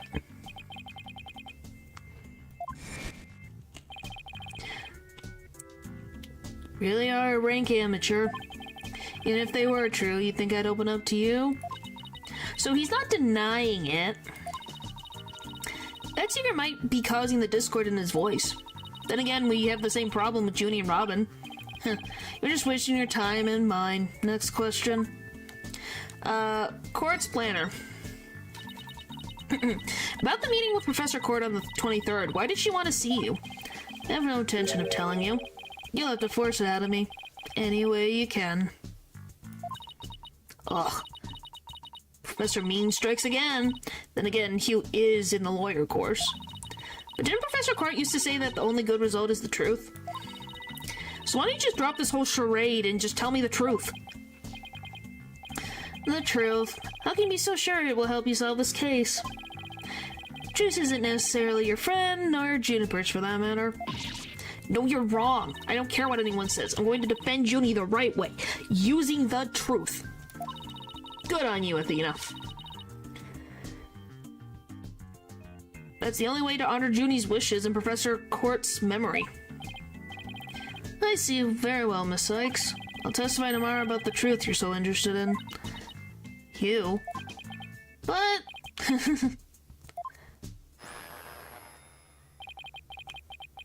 Don't look to me if something happens to Juniper because of it. Understand? What's that supposed to be? What a terrible thing to say. Thought you guys were friends. Yes, we were. Just until recently, actually. Were? I already told Juniper, so I might as well tell you. I don't really care about her anymore. Huh? What? What do you mean? What? Why? Just have my secret. She has a side you've never seen. Juniper's not all sunshine and rainbows like you think she is. What are you saying? This conversation's over. I said I don't have a lot of time, and I meant it. Yeah, why would you confess, though, if you care about her, though? Hugh, wait. He's gone. Doesn't care about her anymore? Why would he say that? Maybe? That didn't go so well. I guess we'll just have to pin our hopes on his testimony tomorrow. Athena, what do you say we head over to the art room? Might be a nice change of pace. Hopefully the police have completed their investigation. Alright, we don't really have much time left anyway. That's Juniper, and there's another thing in Juniper. And it's Fanny! Look, it's Phony Fanny! Look, it's Phony Fanny! Yeah, so, we sure you don't care about Juniper? We literally have 2 frickin' pictures of Juniper in here. Byakuya type, maybe.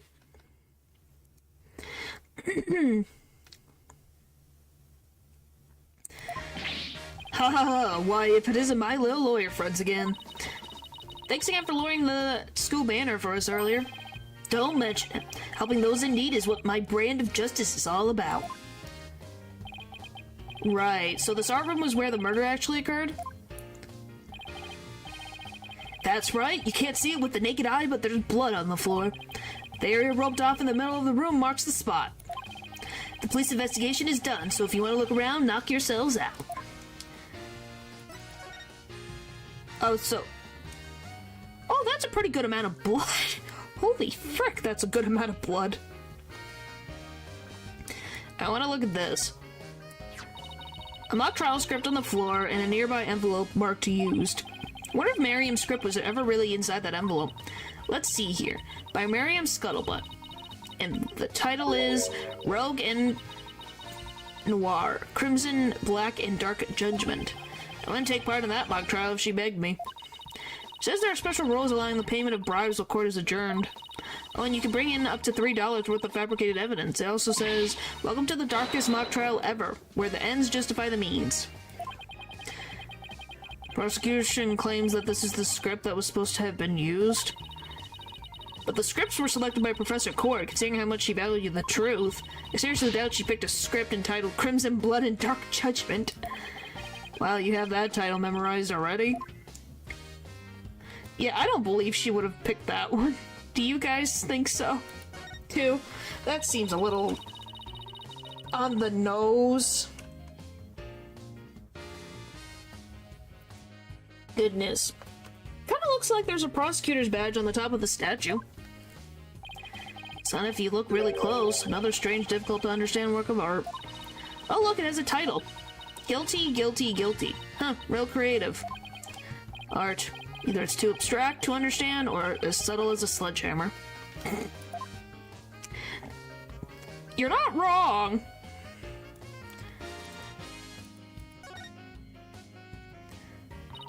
Look, a piece of pottery. Looks like it's already been fired. I bet Robin made it. I bet it won't last long with the way she deals with her own work anyways. Yeah, it looks like a sunflower. Yeah, it seems like such a waste. I mean, this one already has some color on it. Looks just like bloodstains the way the glaze was dribbled onto it. Just like bloodstains. Injustice we trust. That does look like bloodstains. We better examine it at once.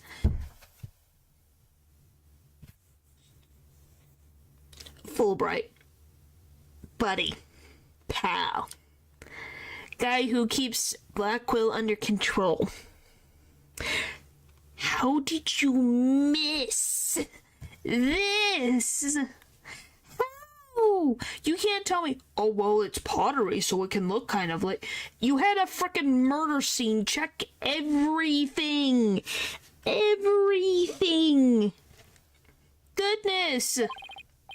I get it. The victim was stabbed in the middle of the room where the big blood stain is, and then brought over here, at which point some of her blood dripped onto these pieces.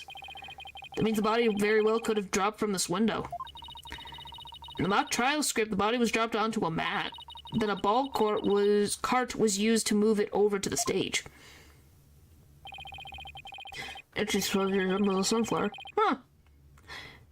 The maintenance area is below this room, and the storehouse there has a man and a ball cart.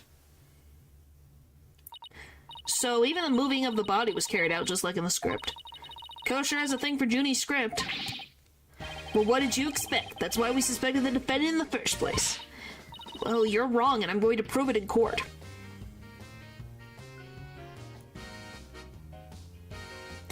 We need to check this clock. Is something wrong with it? This is the clock that created that major problem for Junie. Let's take a closer look. Don't waste your time. I've checked it, and it's 100% accurate. Sure? How'd you check it? Of course I'm sure. I compared it to my own watch, see? Detective Fulbright, didn't you notice that your watch has stopped? It has? This is unacceptable. You obviously can't rely on him. Let's take a look for ourselves. Let's see. Wait a second. It's ahead by 1 hour. Well, detective? But...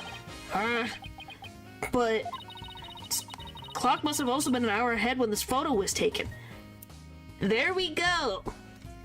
So, that photo now shows that she was there around 6 o'clock. Or 6:05.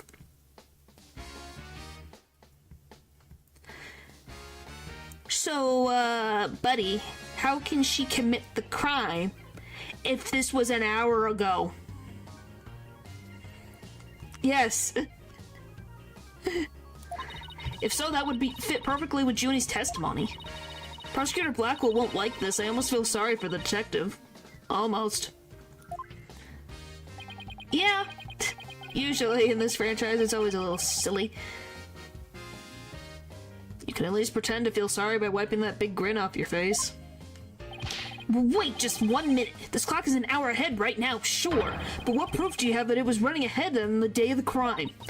That's a good question. Wait, I think I just might have something... Detective Fulbright, you would agree that there's a moon outside this window, right? Sure, nice crescent one like something out of a picture book. Oh! Oh, that's not the actual outside. It was at 6:01. Because of the... Or 6:03? 6:01 or 6:03 o'clock. Because it's... They were putting the thing up. Ew! So yeah, that proves that... Oh wow, that's amazing. But if you look at that window in the back with the winch attached to it, you'll see that the only view to be had is the opposite side of the school building. Well, then what's this moon doing here? I wonder. Prosecutor Gavin, you were scheduled to perform at the school festival, weren't you? That's right, but I haven't seen the stage until yesterday. That backdrop with the starry sky and big crescent moon isn't half bad. Isn't this the same as the one painted on the stage backdrop? The proof's right here, detective. This shows it was 6 p.m. when the photo was taken. Take that! I know what this moon really is, and if you look at this photo, you'll know it too. This shows that the moon in the photo came from the truth of Junie's testimony.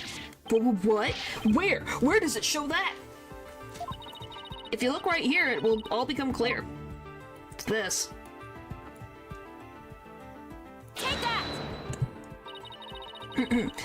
They were still prepping the stage so its backdrop wasn't in place yet. This photo shows them in the process of moving the backdrop in its position. I can see that. That's the big board hanging here. It's the size matches too. Why was it backwards though? Man. But there's no picture. That's a crucial detail. It is, but I believe we're seeing it in this photo in the back of the board. Is the back of the board. The back of the... That's right. And around 6 p.m. when this was taken, a photo of the same board was being taken from the front. What do you mean the front? The front is against the wall. That's where you're wrong. What about the window? Remember how we said the moon shouldn't even exist in this photo? Take a good look. Are you suggesting the moon and this one on the backdrop? Exactly. In short, this photo was taken while the backdrop was being moved. And he was bad at it, maybe? Or it's the way that maybe it turned when he was bringing it over? Because that can happen since they just have it tied like this. And as you can see here, it's around 6 p.m. when the backdrop was being set in place. So the art room clock was running fast at least as far back as the day of the murder. How could I ever face Prosecutor Blackwell now? Yes, I blew a hole in a piece of evidence. Oh, I just blew a hole in a piece of the prosecutor's evidence. Hooray! Hey look, that's you on this mobile, Apollo, a red demon. Oh, please don't say. That's a freaking dark joke, ain't it? Holy frick, that's a dark joke. Do you guys remember Phony Fanny from the first case in this game? This was the one that had the this one had the explosive in it that blew up the courtroom that injured Apollo. So him being compared to the thing that literally injured him and put him in the hospital is freaking fire. Holy frick, game. Yeah, because remember the explosive was inside a stuffed animal. And it was Phony Fanny, this one. That's why I said, that's a dark joke. How the frick? They decide, oh yes, this is a very funny irony, ain't it? Yeah, yikes is right. Okay, I'll be right back. I just need a few minutes, so I'll be right back so you guys can sit with that thought.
What do you mean, don't say that and leave? I'm back. It didn't take that long.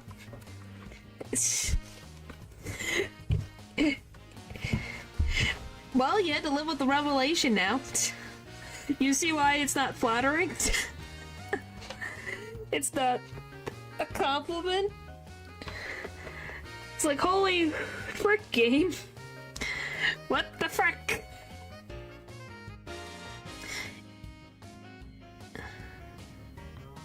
No. Just I needed a quick break, so just it was the perfect time to get it done.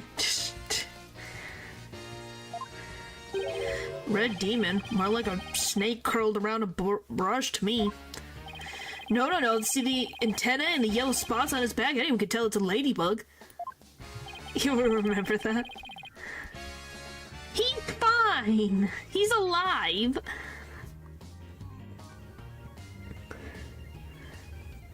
Thank goodness, he's alive. He's okay. Just acts a little tough. Than what we're used to. But he's okay. Thankfully. I guess we'll have to agree to disagree. Fine, we can investigate this further at a later date. Agreed? Okay, let's do that. You okay with that, Athena?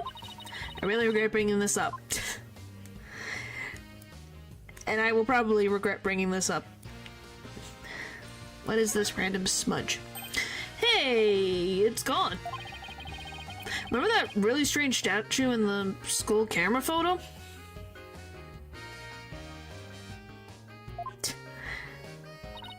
You're right. Wonder where it is. Robin's a member of the Fine Arts Club. Maybe she could shed some light on this. Picture of a girl wearing a floral hat. Oh, it's the artist's name right here. C. Court. Wow, Professor Crump must have painted this. Then who painted this? So it's this what they consider art? I really don't get it. I swear I've seen this girl before. There's an air of fragality about her and those pity-inducing eyes. Who is this again? Her name's on the tip of my tongue. Picture of a girl wearing a floral hat. Oh, it's the artist's name right here. R. Newman. Wow, Robin must have painted this.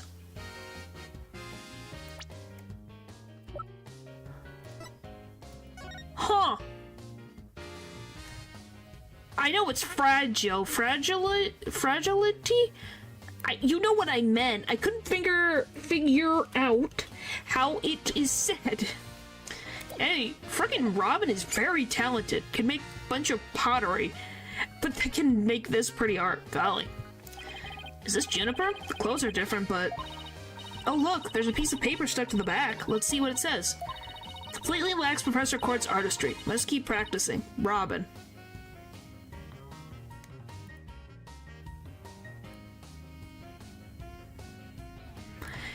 No. Robin, you made very good realism. If you want to go more abstract, yes. But that... You made realism. What Professor Court made is abstract. Two different types of art. Huh? I think this is plenty good myself. Wonder what it would have looked like if Professor Court had painted Juniper. I bet it would have been really artistic looking. Yes. Yes, it is. I don't think it's bad. I think they're both interesting.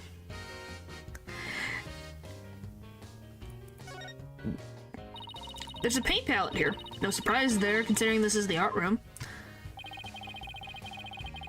It's not even comparing them, it's that they use the same subject and they're two very different interpretations of the same person, which is pretty interesting.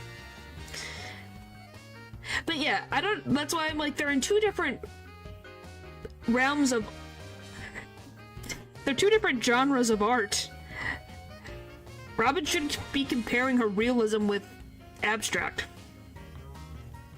Yeah, you just can't. Looks like someone mixed yellow and red to make orange.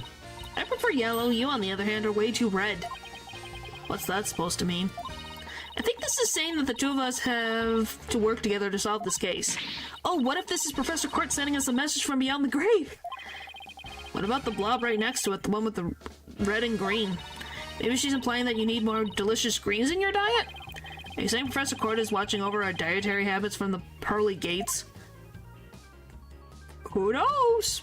It's not impossible in this series. Hey, this area with the rope around it. That's where we detected a large blood stain. In short, the victim was stabbed here or somewhere close by. The fact that there's no visible blood means it was wiped up with something, right?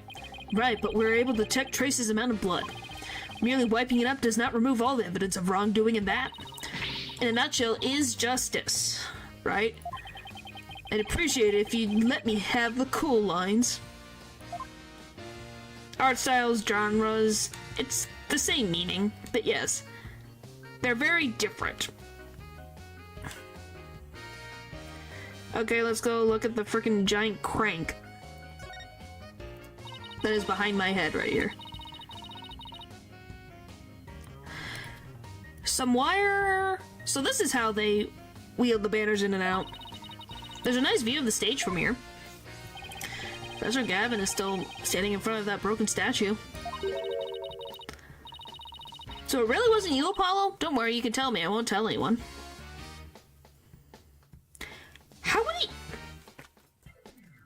How would that work? Welcome back. How would they move the body that way? Because I think... Well, I guess maybe?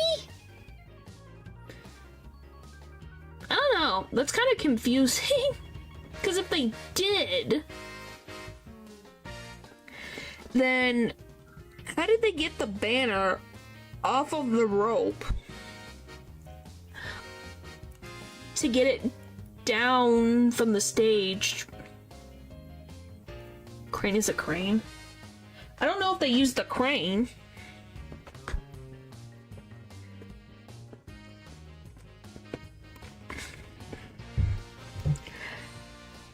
Well, Eldridge, you underestimate human ambition. Ugh. I'll never clear my name unless we catch the real culprit. Alright, guess that's about wraps up all the important stuff. Art room investigation. Technically, yes. Find anything new, Detective Fulbright? Hahaha, good question. Unfortunately, the answer is not much yet. Sure is confident for having found nothing. If we're talking about outside the art room, there has been a major breakthrough. Oh dear, unless I find what that is, I don't know what I shall do. No need for the theatrics. I was told I could fill you in on this one. Wow, you saw right through me, detective. I'm impressed. Looking to get arrested for murder via unwarranted flattery, are we? Huh? The breakthrough. So, what's the major breakthrough you mentioned? You want to know? You really want to know? You really? Come on, just tell us already. Aw, you're no fun. Anywho, we got the results of the voice print analysis back.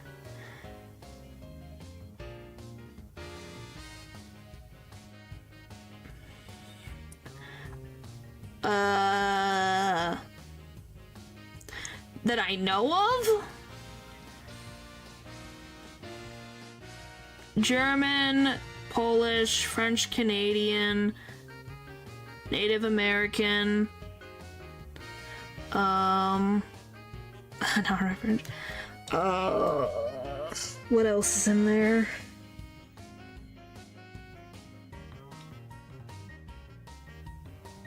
Irish, obviously. Yes, Polish. Those are the ones that I can think of that I know, so what I remember right now, but yes. There's more in there. If you're wondering, the Native American one is a very small percentage, but it's there.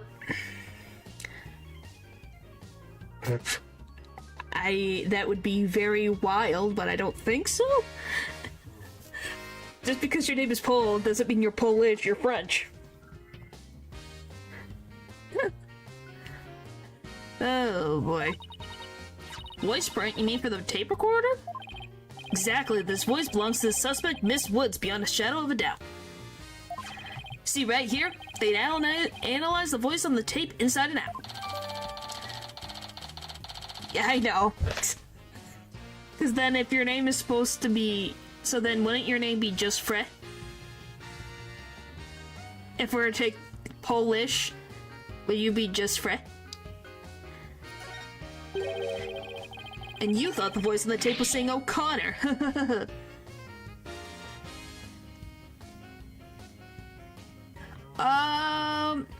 Well, when you're from... I'm surprised, naturally, that you don't have a lot. Do you not have a variety? You don't know Polish at all? Yeah, I'm surprised you don't have anything.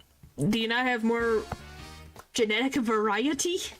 Is the word I'm going to use.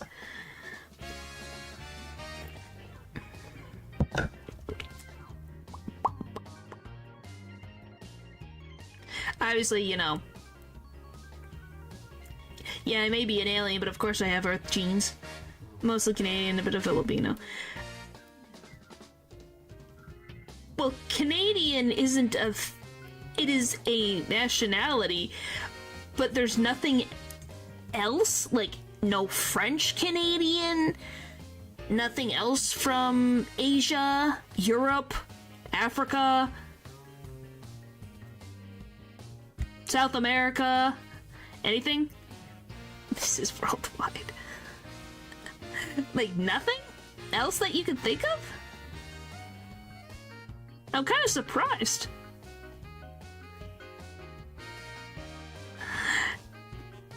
Does that... Well, speaking of, since you said you're Filipino, do you know the Swagapinos? Are you part of the Swagapinos? French Canadian, yes, but aside from that, I have no clue. Well, maybe you should take one of those, like, DNA tests, because then you can find out. Those are the ones I know off the top of my head. There's more. I can't remember what else is in there. If you can, how do I say this? What's the... I said, have you heard of the Swagapinos? Are you part of the Swagapinos? Have you ever heard of it? I had to ask, okay?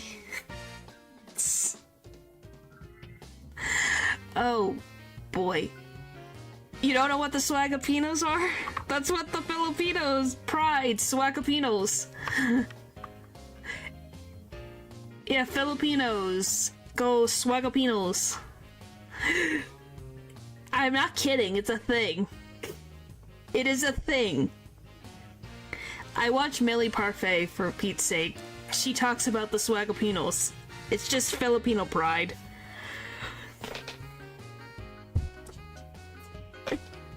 It really is. It's very sweet and wholesome. It's true. Don't ask me, it's just a thing that I have seen.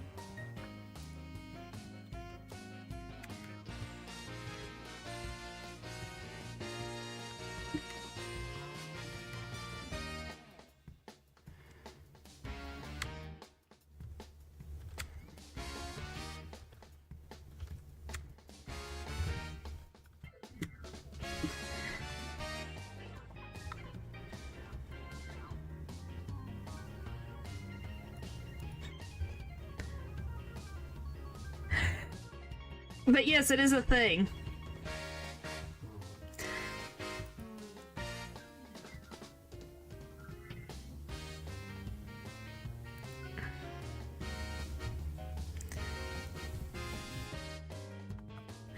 I don't remember the one that... Oh, I don't remember the one that I had done. You might have to just... I don't know what if it would be in Canada. I would just look to see what you can find. There should be... I would do your research to make sure, but yeah. Because all it is like a Q-tip. I think it's a Q-tip, like, up the nose that they check your DNA. Or from... No, it's from the inside of your mouth, maybe. Something like that. It's not, all you would do is, it would give you a bag. That's what you do, you put it into take the Q-tip, swab, put it in there, send it off, and then they give you the results in like a couple weeks.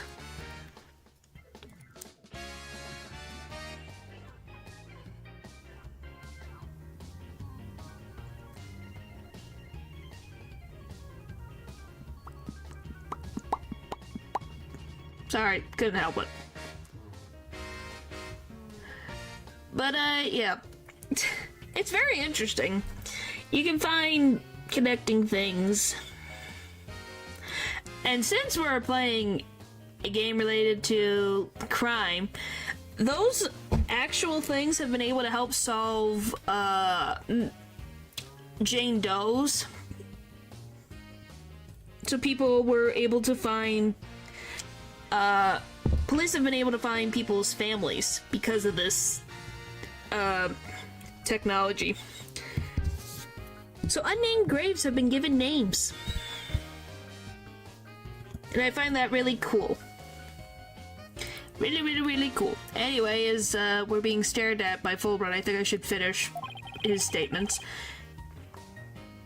Thanks for the good laugh, Miss Sykes. He's the last person I want laughing at me. So now there's evidence of Juniper shouting "you're a goner" around the time of death. If we were to take this as truth, how are we supposed to make sense of it?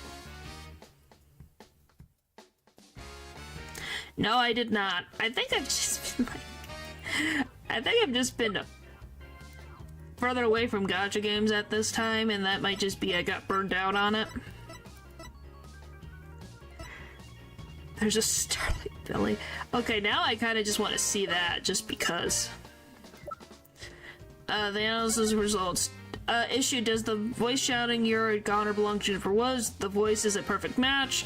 Testing is underway regarding signs of post-recording editing. The tape has about 10 minutes, 30 seconds of noise requiring further testing.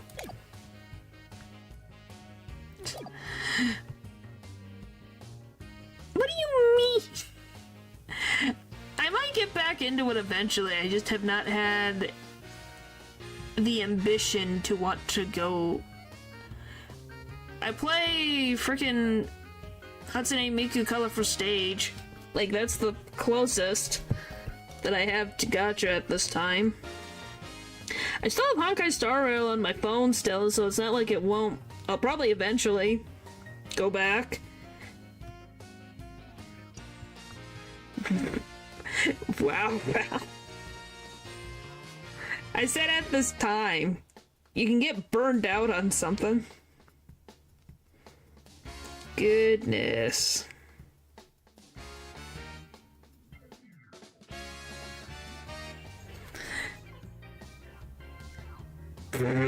Yeah, don't overspend, please. Careful.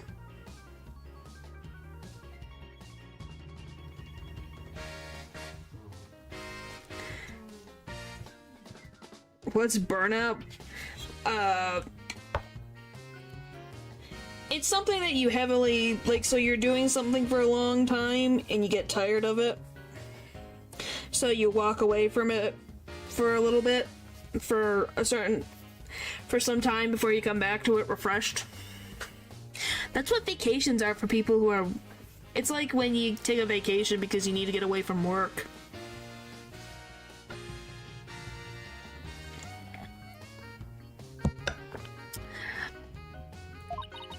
I don't know.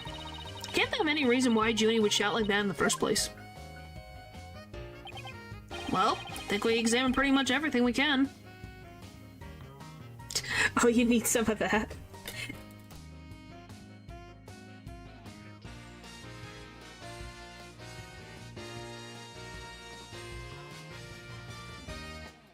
I'm not saying that it doesn't fix it. I'm saying that sometimes people need that break because they need a change of pace for a little bit, you know?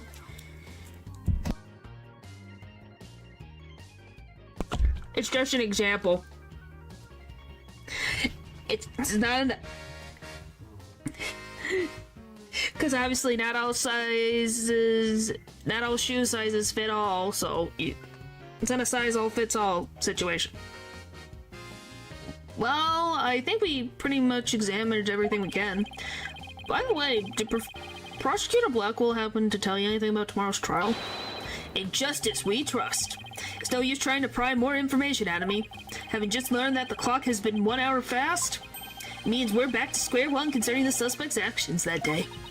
I wonder what the main argument will be about now. How about the body was moved would be my guess, but Prosecutor Blackwell's got his own plans. Yeah, it can be. Okay, let's see. What does Billy's new look? Let's see. Will this make me want to go and play...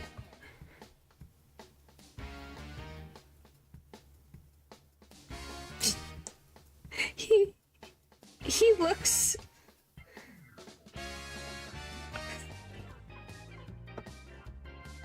Huh.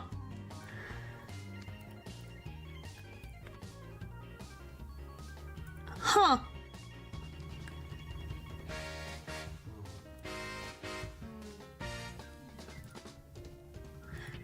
It's not bad, I just don't know how to... I was expecting more... Well, I was expecting more. He looks cool, don't get me wrong, but I was expecting... more? I don't know what I was expecting.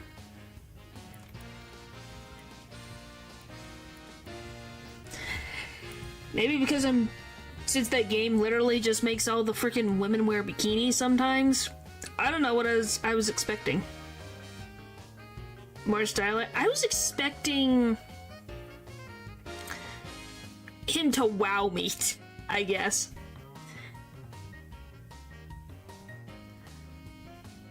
You're expecting a mech, I don't know what to tell you. I was expecting a 10-foot colossal mech, but if I compare the outfits that the girls have had, his just looks like an upgrade, like a different outfit change. Like, it looks like they just changed his top. I do not know how to design a car. He already has abs. What do you mean? Hello. He already had abs showing before. Do I really have to frickin'...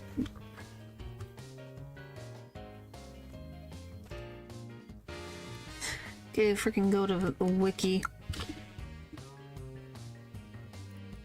Improve my point.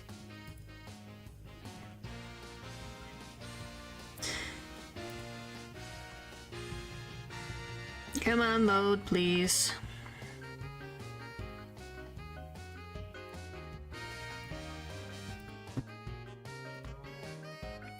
Like, this is the comparison.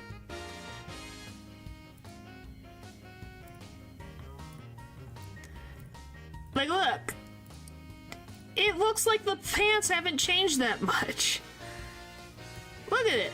Do you see what I mean? He just has slightly less red. I was expecting big. I don't know. Is that weird to say?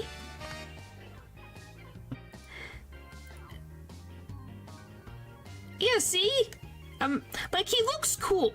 Don't get me wrong. But yeah, look, he's got this big red jacket. He's always not had a shirt on. They changed the belt. He doesn't have the chain.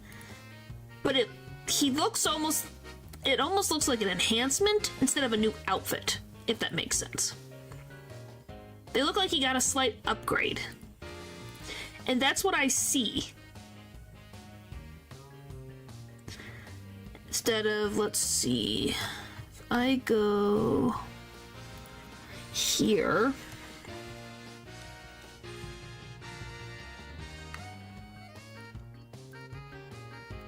I love that this is what we end up freaking doing. Golly. I don't think there's a demon behind me. I'm fine. That's an elephant, if that's what you're wondering.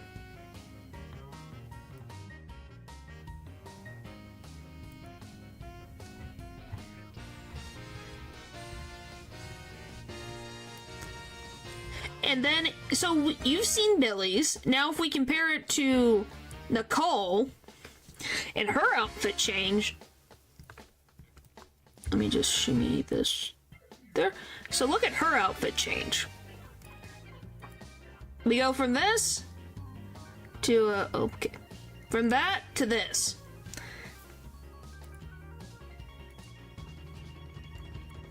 Do you see what I mean by there feels like there's a bigger difference?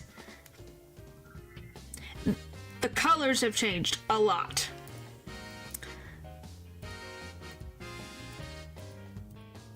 And there's like something else going on here, if that makes sense. Am I being weird about this?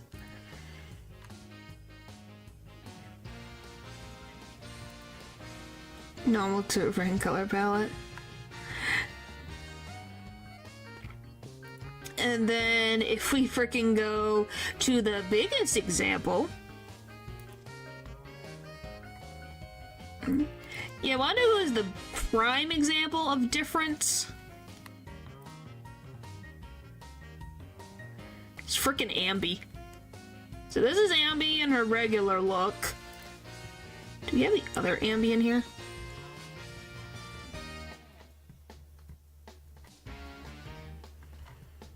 Oh, the comparison is going to be more annoying because I have to find the other one.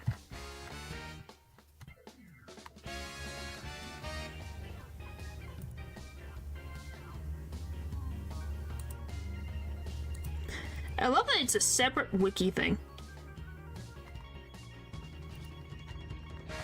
Hang on.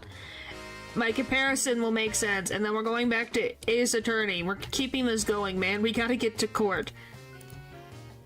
Okay, now I can make the comparison. Now this is the prime example of what I was expecting. So this is Ambi, that you meet at the beginning of the game. And then this is her other outfit. Do you see the difference? Look at the dramatic difference between these two. Look at that. That's what I was expecting for Billy.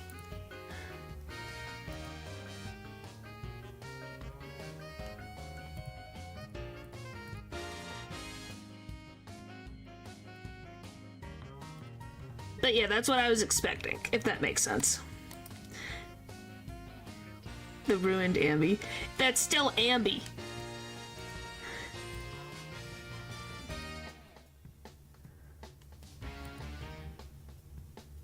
Now it's attached to his arm. But yeah, that's the thing, I guess. It looks cool. Don't get me wrong. I just was Yes, it is. That's what she looked like before she became Ambi. That we know.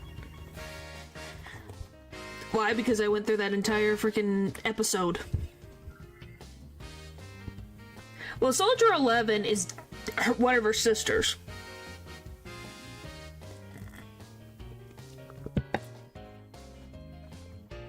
Yeah, do you love it's been a month, but I still remember that story plotline?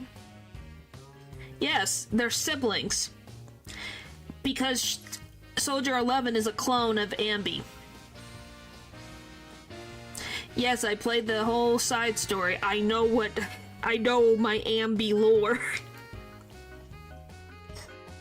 So yes. Soldier 11 is a clone of Ambi. To be a super soldier.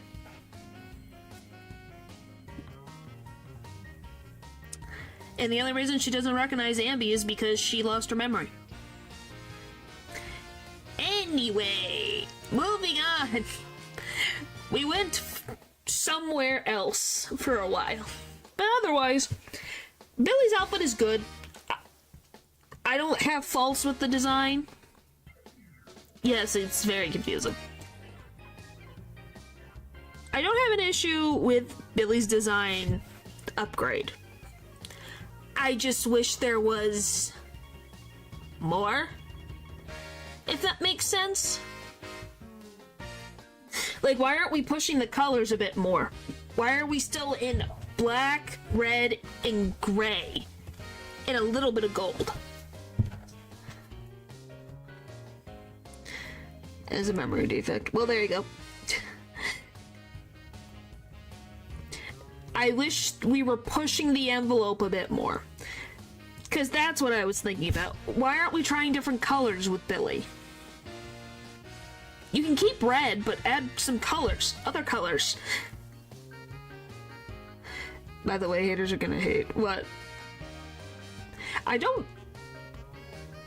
Okay. That's fine. Alright. That's all. Can you tell my expectations were a little high? Because I'm like, he's an android. You can do a lot of things. You can make him look freaking ripped. Just because he wanted to be ripped one day. And I could believe it because he's Billy. Or I've put in a big cape, or have him on a motorcycle. And dying up. Yeah, that's the only thing that I'm sad about. Because I really like Billy. And I like the design. The second design. It just looks like an upgrade instead of something new. Sure. Is this in Zenless?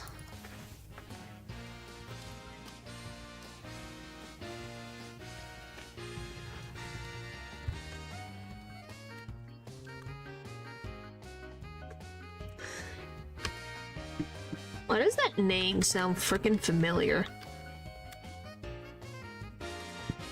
Romeo?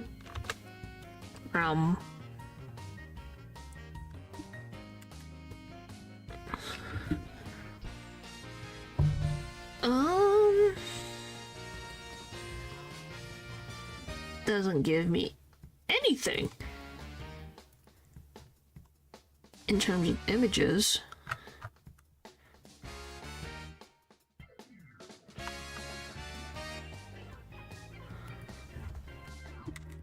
What if I just... Did I mess up his name? I put an R that didn't exist.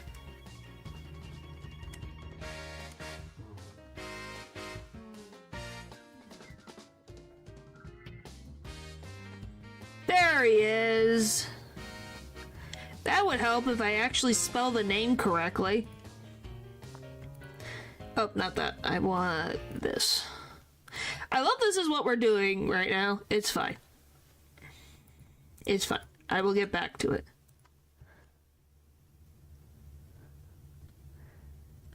Concrete Romeo and Metal Juliet? Is that what this is supposed to be, or is it something else? Why do I have 6 notifications? He's a wolf guy. He's a wolf guy.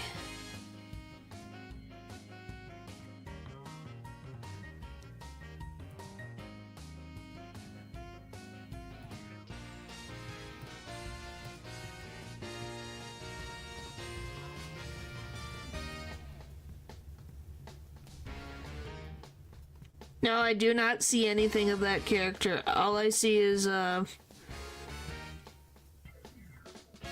is he like, is he an enemy?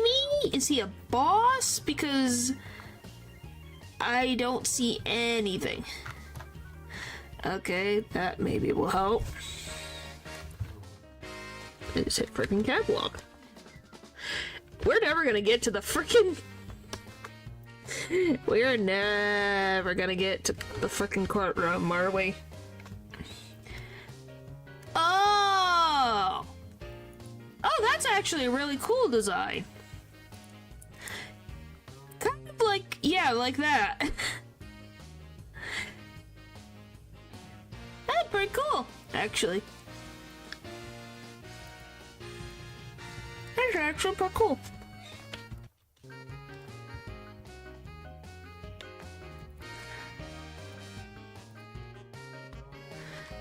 Yeah, look at that. That's actually not a bad design.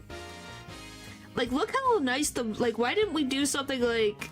Look how cool this looks. I love the red. The red is very nice. Very, very nice.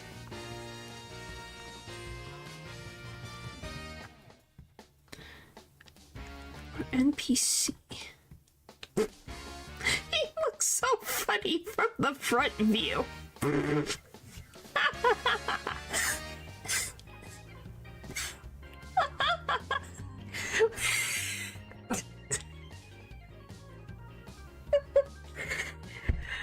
Oh, I'm sorry, I don't know what. It's the freaking.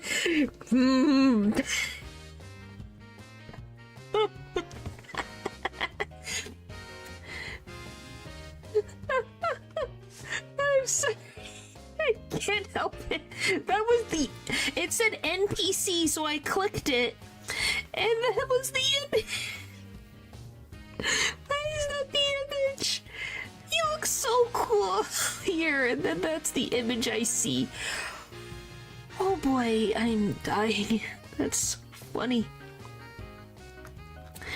Oh, Nelly, that's freaking great. Okay, enough of that. Enough. We've gotten into there. There's your obligatory gotcha we have once in a while. Okay, let's get back to the game. Guess I'm gonna keep laughing. If I... Oh, okay. I'm good. I'm good. But that made me laugh. My cheeks hurt from smiling. Okay. On does he now? Detective Fulbright, try as you might. I won't say another word about the investigation. No, I wasn't gonna ask about that. I was just wondering if you'd seen Robin.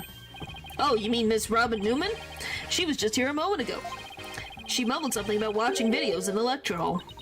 Video? What video? Thanks, Detective. Athena, I think we should stop by the lecture hall. Right, let's go. The lecture hall we go.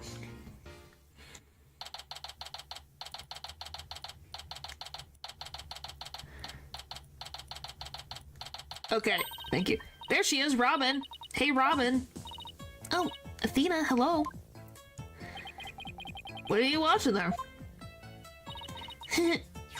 Oh, it's just so happens to be a video of the mock trial. Had to use a bit of a coercion to get it, but the ends justify the means, right? There it is again. Professor Mean sure has a lot of influence around here. Care to look into the true connection between the murder and the mock trial with me? Sounds great, but do you mind if we ask you some questions first? Sure, I'll tell you anything you... W-A-N-T. I don't know if I'm losing which personality I was annoyed by more. Her male personality or her real personality? Why did you confess? About your confession today, why did you do it? Because Juniper hasn't done anything wrong. I had to stop the trial by any means possible. Right, the ends justify the means. So you're a follower of Professor Means too? The spelling out every single letter is very annoying. To me. Professor Means is a wonderful teacher, as Professor Court. As was Professor Court, I like them B-O-T-H. B-O-T-H. Correct. Because my brain has to stop reading and then has to spell something out. Spelling over screaming? Yeah, I guess. That is true. She burst that one off like a pro. But with that style of justice, you run the risk of breaking the law. Well, I'm prepared to quit school because of this case. What? Why? I want to be an artist. That's what I really want, man. Oh my gosh, Nitro. But no, my parents forced me to study to become a prosecutor. But if the trial went south, you'd have to drop out and give up on being a prosecutor. That's what you're really after, isn't it? Mm-hmm. Talk about someone who's literally changes at a bat of an eye. As I said before, she's had trauma. It's gonna be that way. Her switching, she has borderline personality disorder, definitely, and just needs to sort things out. Guess she's been dealing with her own problems too. That makes total sense. Yeah, I suppose so, but that doesn't make what she did right. Yeah, the day of the crime. Could you tell us about what you were doing on the night of the murder? Finishing a statue? I was on the stage until the last bell. That's right, you made the statues of Mr. Wright and Prosecutor Gavin, didn't you? Oh, yes, I did. Both of them. This is just a formality, but can you prove you were making the statues at that time? Can I prove it? You think I'm the killer now? Did you not just see him early in their stream using frickin' random emoji? I think that was him trying to act cute. Welcome back, Pupper. No, that's not what he meant. Both you and Robin were still at school after 7 p.m., but neither of them can prove exactly what they were doing.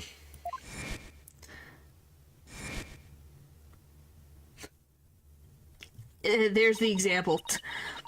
Could one of them really have murdered Professor Court? Now that the secret's out, have there been any problems now that everyone here knows you're a girl? No worries there. I discussed the matter with Professor Court some time ago. I told her I wanted to let everyone know I was really a girl.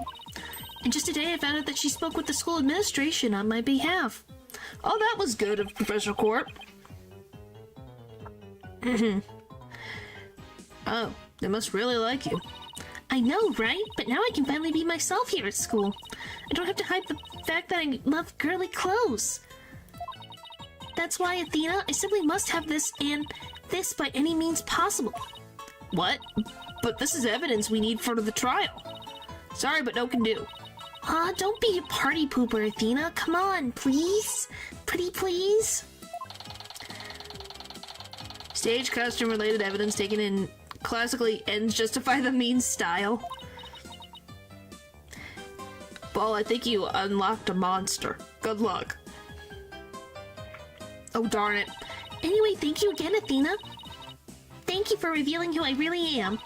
I wanted everyone to know before the snitch found out. The snitch? Sounds like a new lead. Who's the snitch? There's a rumor going around that one of the students here is a snitch. I hear they're watching everything we do. Our activities, our relationships, our interests.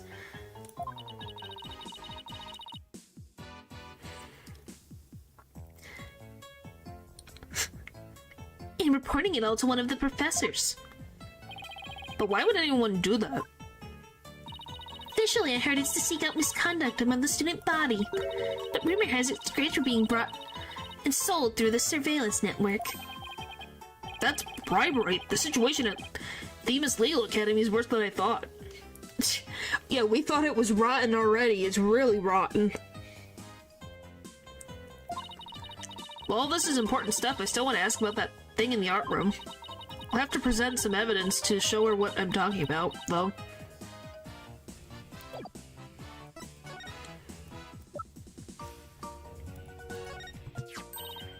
Oh, Lady Justice! That's so C-U-T-E! You think this is cute? Yeah, totally! The balance of the scales, the keenness of the sword, the cracks running all the way up. The last one's only because I put it back together. Oh! I totally know what you mean! It's that feeling you get when something is so cute you want to smash it to bits. R-I-G-H-T! Rah! Sorry, but that sounds more like a case of the crazy than a fondness for the cute. Oh boy. You don't have anything sweet? Well, she's really broken. I told you that she has mental trauma that she has to work through.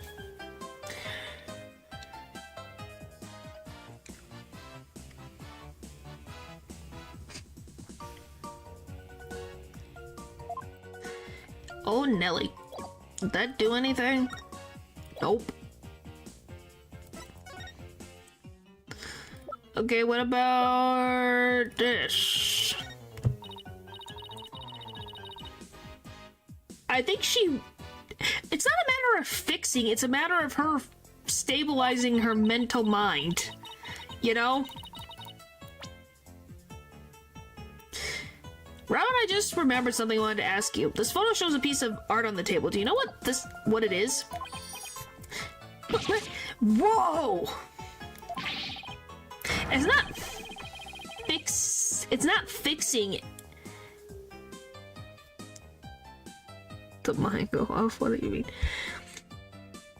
Because my point is that she will be able to feel happy with herself. There's a difference between fixing, because there's not technically anything. I don't know. She's still performing. So it's very hard to tell if she is completely letting herself be herself all the time. If that makes sense. Look at that unique artistic scene. That has to be one of Professor Court's creations, man. Professor Court's artistic sense?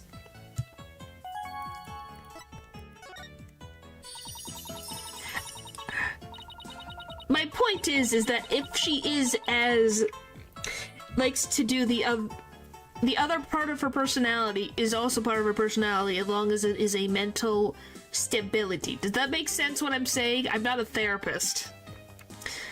Mr. Court's artistic sense, that's a tough one. I'd say it's avant-garde and very electric? In other words, it's weird and all over the place. Come to think of it, that strange looking painting in the art room was one of Professor Court's works, wasn't it? I am not. The statue in the photo was originally a statue of Lady Justice. Lady Justice? Professor Court had planned on placing it on the judge's bench in the lecture hall.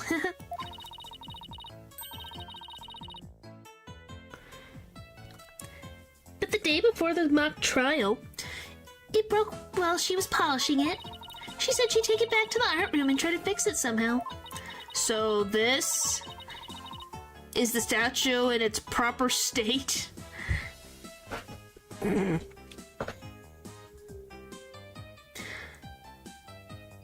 No. You bet, just look at this wild silhouette. Wow, it's so C-U-T-E. I don't get it. Do you have to be an artist to appreciate stuff like this? No! It just depends on if you find it interesting or not.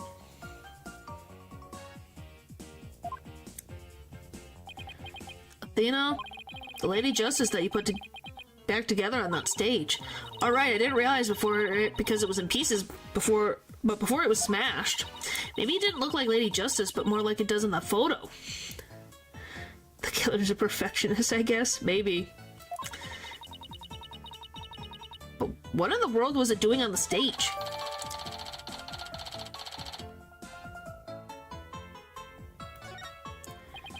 Well, I think that's about covers it. Okay, then how about watching the mock trial with me? What do you say? Sure, sounds good to me. So how do you want to watch it? All classroom desks at this school have their own built-in computer, you know? Wow, this place is definitely a lot... What the frick? Cushier than I thought? I know you guys are in a hurry, so I'll just fast forward to the important parts. Let's start with the professor's pre-trial speech.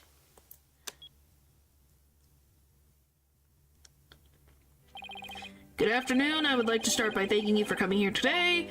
Oh, that sounds like Professor Means. Mock trial, the crown jewel event of the school festival, will begin shortly. Is the camera like this the whole time?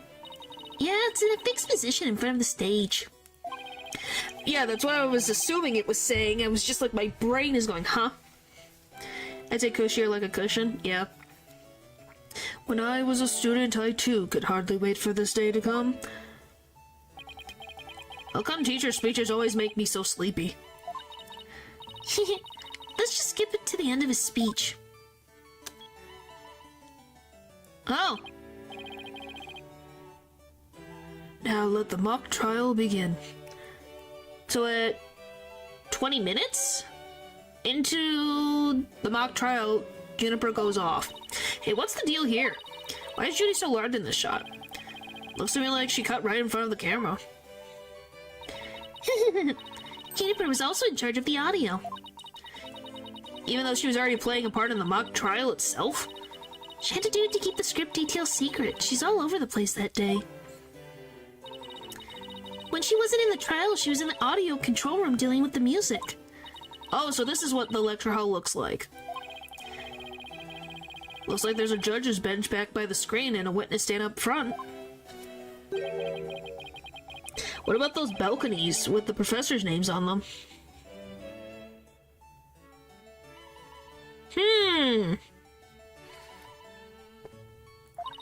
Those are the faculty seats.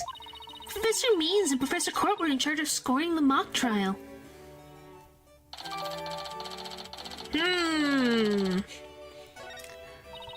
Okay, let's fast forward this a bit.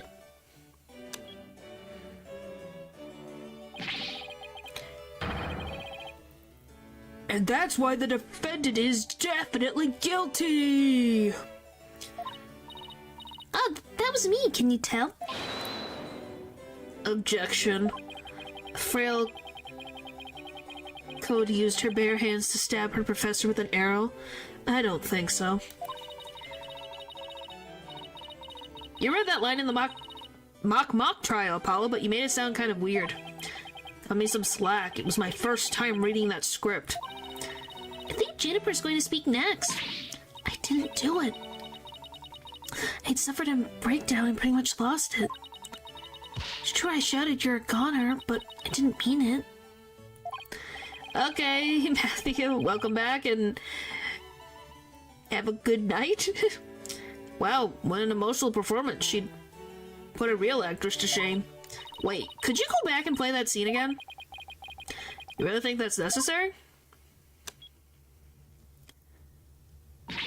didn't do it. I had suffered a breakdown and pretty much lost it. It's true I shouted you're a goner, but I didn't mean it. Stop, did you hear that? I think you're onto something. Let's play that last part again. I don't follow. What are you guys so excited about? I think this piece of evidence should explain it. How to show Robin a piece of evidence that links the line we just heard to the case. Take that! I'm sure you remember this. It contains a female voice shouting a violent threat. I'll play it for you. You're a goner. The voices and performances do sound similar, but I can't believe this is happening. It's just a possibility, but if the voice on this tape is really a recording, one made from the mock trial video, then that means this evidence was fabricated. Oh! Well, then that makes Juniper look even more in the clear. They didn't get to do a voice print analysis in time for court today. That's why the gender of the voice became so important. If the real killer had foreseen that gender would become key in today's trial, he would try to deflect attention. He would have tried to deflect attention away from himself by making the suspect female. I like vanilla ice cream and strawberry ice cream. I mean, I believe nothing will go according to plan, but yeah.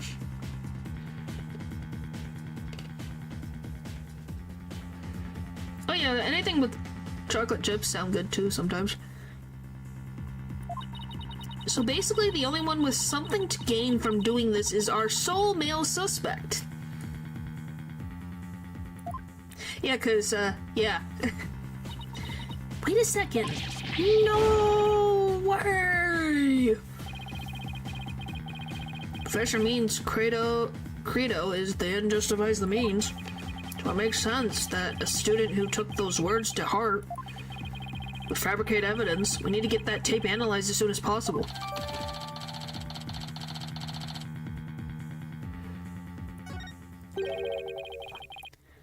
Who the frick is this? Allow me to assist you with that. Oh.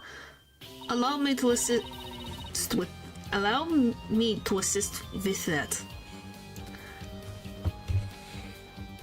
Well, is there any sherbet that you like, natural? Or popsicles? Prosecutor Gavin, at least make some kind of noise so we know you're there. It's go big or go home with rockstar entrances, for line timing is everything. Let me make a copy of that tape right now, and I'll get you the results as soon as I can. I trust that would be alright. Very much so, thanks. See, there you go. Then there's your answer. You like orange popsicles.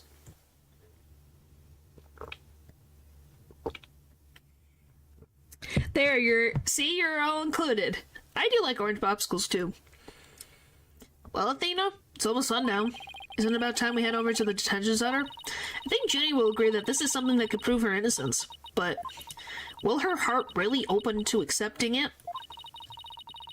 Yes, they are. They're a dessert treat that is put into a freezer. So I would consider them in the same category. I consider sherbet in the same category.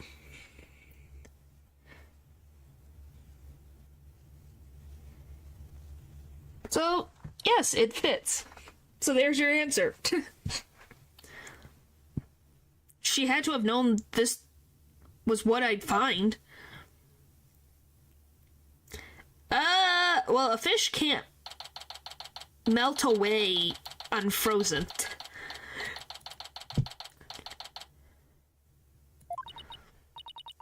And that's about covers the main gist of our investigation.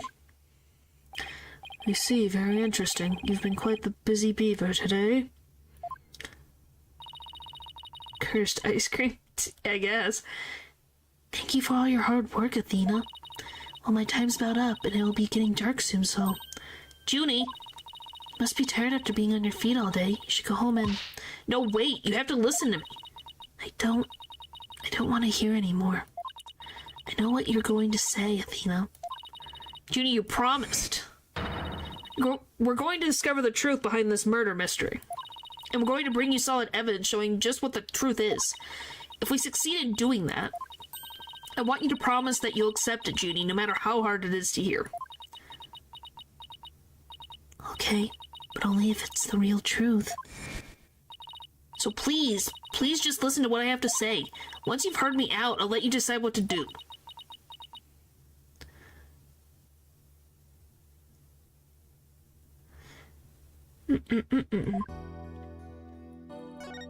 Suspicions about O'Connor. The voice in this recording has been proven to be yours, Junie, and in the mock trial video we can hear you reading your line from the script.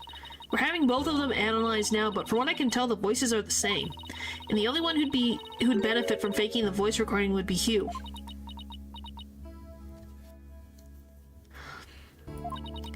But that doesn't make any sense. I mean, Hugh confessed in order to protect me. This may sound strange, but his confession is a ploy to make himself look less suspicious. In other words, he was just pretending to protect you. Besides, his confession came after you and Robin had already confessed. If he hadn't confessed right then as well, wouldn't that have seemed a little suspicious? Say what you will, Athena, but none of us would hurt a fly, let alone kill someone. He was a gifted student. He gets outstanding grades and never causes trouble. Oh, sorbet. Wait, Athena. My bracelets reacted just now. It did, but why? Junie, can you look me in the eye and repeat what you just said? None of us would hurt a fly, let alone kill someone. He was a gifted student. He gets outstanding grades and never causes trouble. Yes, sorbet. Now I'm sure of it. She's lying. Ooh! Did he cause trouble? I think Hugh O'Connor is a troublemaker. Is a gifted student. Can't see the hand.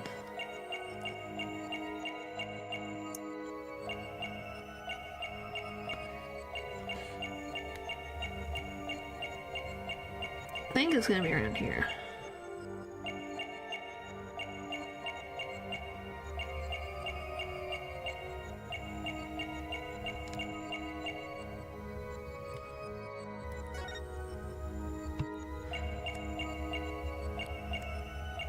It's gotta be something here.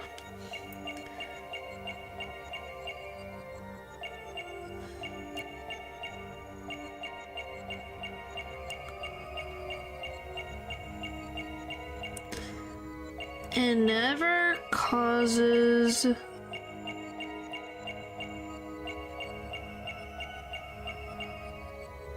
didn't see anything different.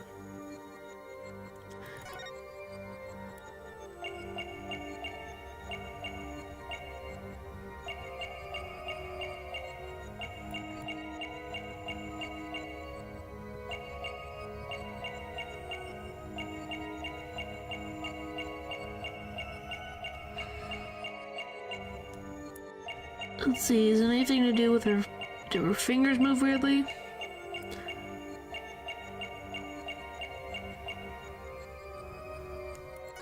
It just depends on what we're looking for.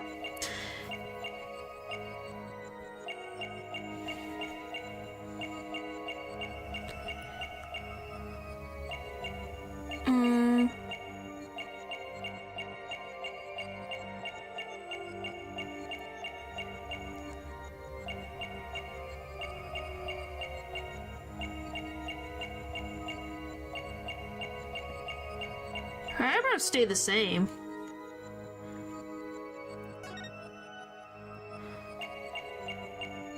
Why would it be this? Wish I could speed up a little bit. Because I think it causes trouble.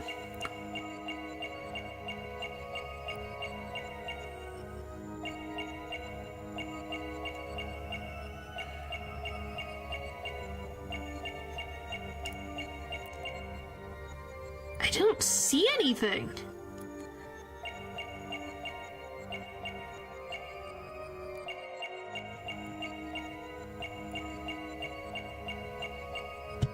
Trying to see if her pinky twitches.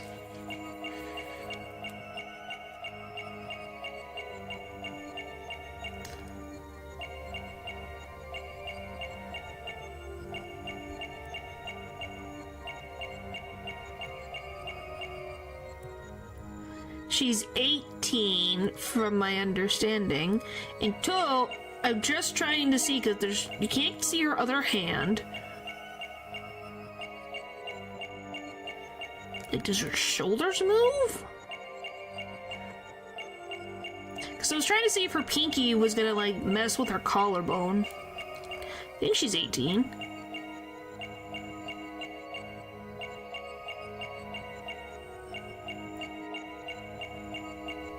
No, don't look any different.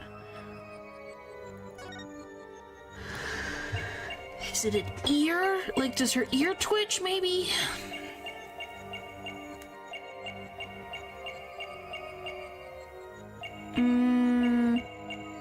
But yes, he is staring into someone's soul.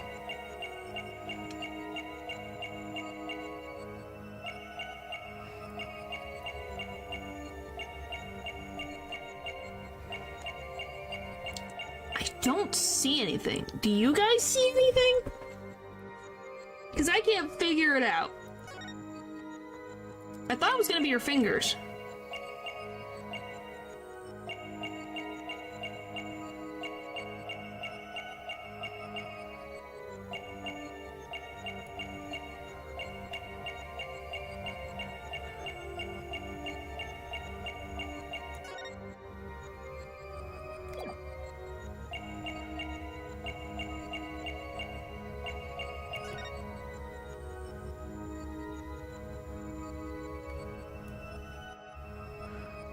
Trying to see, there's nothing different here.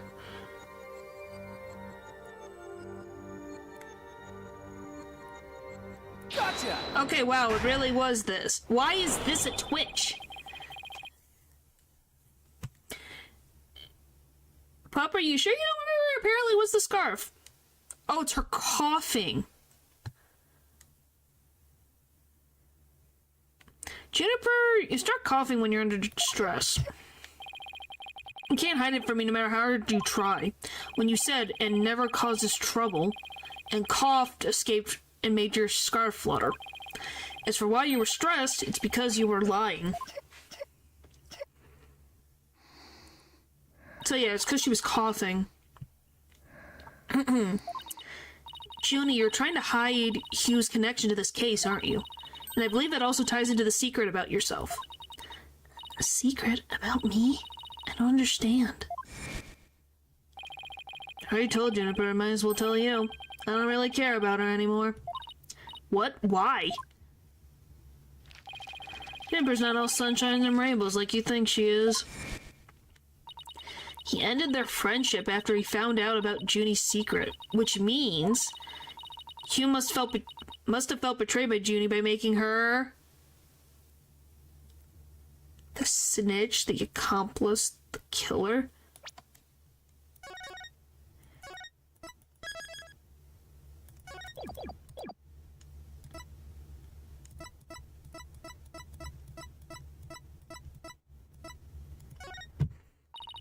You were Professor Court's snitch, weren't you? There's a rumor going around that one of the students here is a snitch. I hear they're watching everything we do, our activities, our relationships, our interests, and reporting it all to one of the professors. And while fulfilling that role, you learn something about Hugh you'd rather forget. I don't know what you're talking about. Junie, please, stop hiding things from me. I hate having to force things out of you like this. Looks like we're going to have to do this the hard way. Time to review the evidence and see if I can't prove my hypothesis. Must have something that proves Junie's the snitch and Hugh's connection to the case. This? I'm going to guess it's the note, but that's all I can think of. It might be. Might be something else. Take that!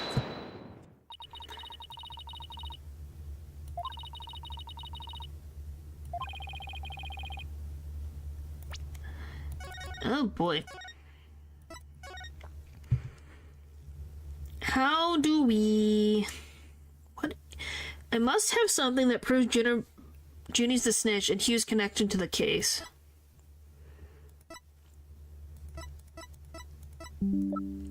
Hugh's involvement.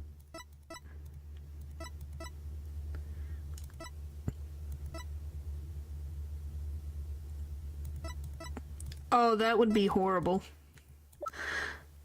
It would be so horrible.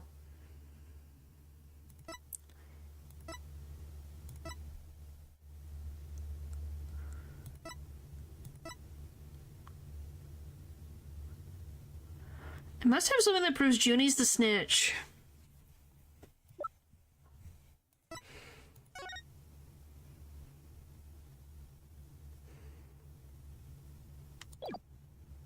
Take that! Okay, it's this one. Right here in Professor Court's planner, it says routine report. I believe this meant to mean when the snitch would report in to Professor Court. I also believe Professor Court planned to meet Hugh in private based on the snitch's info. And from their meeting, Hugh must have put 2 and 2 together and figured out your secret. So you see, it all makes sense only if you're the snitch, Junie.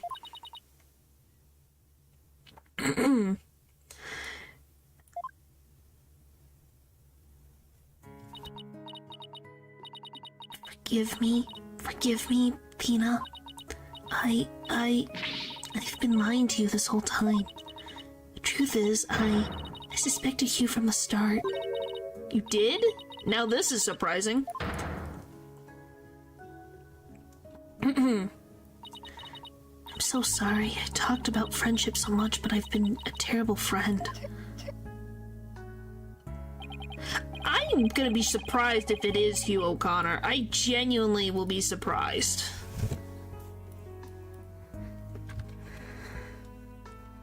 Because I'm like...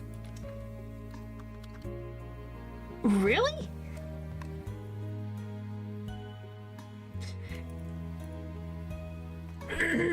Goodness.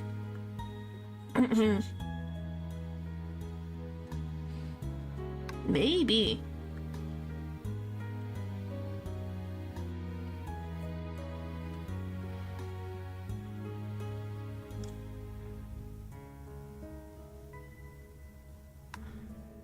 Yeah, maybe.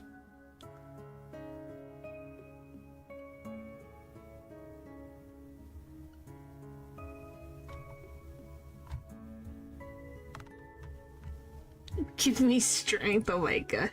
Like I'm saying, I don't think it's him. It doesn't make sense. Like, they recently got their friendship is over. Juniper, I don't have that special kind of hearing that Athena does, but I don't need to sense the pain you're feeling inside. And its intensity is directly proportional to how you feel about your friend. Am I right?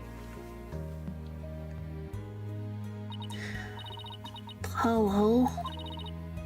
Please, Junie, tell me why you suspected Hugh. I have a feeling that will be the key to getting to the bottom of this whole case. Okay, suspicions about O'Connor. What exactly was your role as the class snitch? Professor Court had me told me how Academy alumni had strayed from the path of justice. The dark age of law, huh? She didn't want any more of our students going astray like that. But few others at the Academy shared her view. But few others. I thought her ideas were beautiful, though sad and unrealistic. She asked you to be her eyes and ears, didn't she? I used to report to her once a month about any wrongdoings I'd seen or heard about. And that report session in her planner, that's the one from the October 22nd, was a part of that? Yes, that's when I reported Hugh to Professor Court. She snitched on her own friend? Your report on O'Connor. I accidentally overheard Hugh talking. What did you hear? He was talking to someone on the phone. I think it was one of his parents. What were they talking about? Something about having paid money for good test scores. Oh! Mr. Smarty Pants ain't actually so smart, is he now?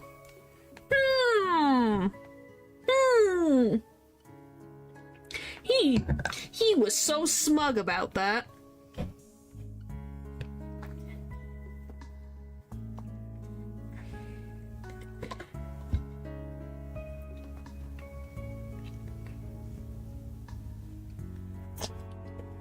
Yeah, good question. He's in the lawyer course as well. So, Professor Court didn't have him as a student often.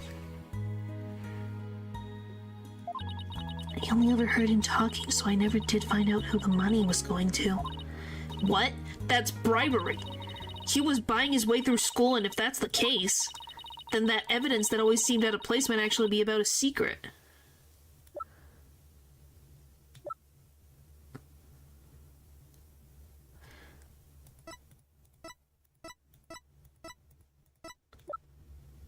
This? Take that! Not yet, but I have a guess. We found this while we were investigating the stage. It's got Hugh's name on it. I don't know what the number meant at the time, but now I'm hearing about bribes. It must mean that a bribe of 120 grand was to be paid in October. Holy frick! Holy frick, 120 grand! Are you crazy? Jeez, man, how bad was your grades? Well, I think it's Professor Means. I've always thought it was Professor Means. Holy frick. What's more, take a look at this mark. It's the same mark on the pages of Professor Court's planner. Hey, you're right. Wait, but why would Professor Court have that kind of information in her planner? You don't really think the person who was taking the bribe money was... It's just a possibility at this point, but it may indeed have been Professor Court. If so, if she took the bribe, then why is she sneaking around trying to find out information? Because she's... Huh? You may or may not be right. We'll find out eventually. But... That is impossible. She'd be the last person I'd ever suspect of accepting bribes. Like I said, it's just a possibility, but rather a good one. That's not too logical. Yeah. Maybe their private talk had to do with the possibility of bribery being exposed. And what started out as a little argument soon got out of hand. Like I said, I think this is too weird. Like, too simple. It's not your fault, Junie. Anyone would have suspected you if they knew what you knew. I think it's Professor Means. Yeah, the guy who looks like a statue. No, I don't believe that alone would have driven him to murder. There's another reason why I suspect you. You've got to be kidding me. There's another reason? What frickin' else? Hugh, what have you been doing? I saw Hugh around 7 p.m. the day before the mock trial. Oh, so she's finally ready to talk about that. When I saw him, Oh, Tina. Junie, are you alright? Just try to relax and tell me what happened. I never wanted to see what I did. But I'll have to live with it, won't I? In that hallway, Hugh's hands. Why does he look Hands drunk? dripping with blood. Huh? He looks drunk.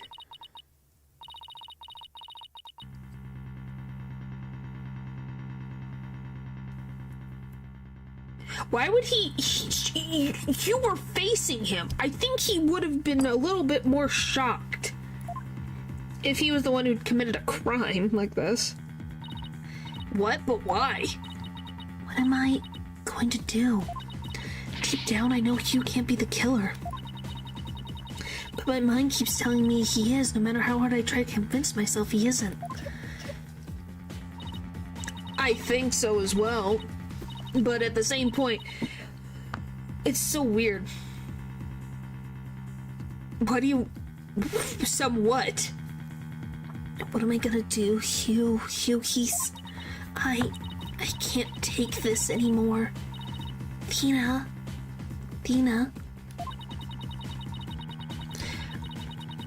How about I ask you this? Pupper, I'm asking you this. Was that blood on his hands, or no? I would like to know, is that actually blood, or no? So she hid the fact that she had seen Hugh and said she went home at 6 because... You don't remember, do you? Can't remember? Oh boy. She wanted to avoid talking about what she saw. Junie, must have been terrible holding all of that in. But it's going to be okay. I'll get to the bottom of this. And that's my promise from one good friend to another. I'll be defending Juniper tomorrow, if that's okay with you, Professor Means. My main concern is whether you can defeat that prosecutor. But I won't try to stop you. I will be watching from the gallery. We shall look forward to seeing what sort of results your methods can produce. The other things are probably a little more important than that. Good luck tomorrow now, if you would excuse me. Don't trust Professor Means. Tina, I'm sorry, I really mean it. Wish I had trusted you from the start. I mean, look at him, yeah. You have to uncover the truth tomorrow. I know you can do it. Well, I think that already tells us everything already without you even having to say anything. Naturally, I'm going to be very honest. Don't worry, we already know the prosecution's key piece of evidence is fake. You're underestimating Blackwell. He's probably got more than just one key piece of evidence. This is Blackwell. He's probably got like 50. We all agree, right? Blackwell's not going to be easy. Thanks to you, we figured out the motive, too. Let's give this our best shot, Athena. Let tomorrow be the day Juniper walks free. Bro is built like a villain, yeah. I wouldn't have it any other way. Just wanted to drink paint. Oh boy. We should be all ready tomorrow. What could possibly go wrong this time? Why'd you say that? Why did you say that? Still, there's this strange, uneasy feeling I can't shake. I'd better be imagining it.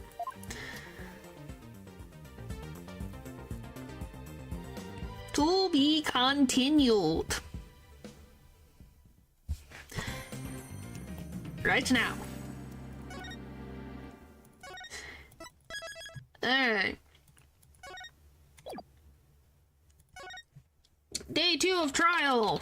October 26, 9:45 a.m. District Courtroom. Defendant's lobby number 3. Were you able to sleep last night? Huh? Oh, sleep. Sure, I slept. For a grand total of 0 hours. That's not healthy. Oh, and he's here, too.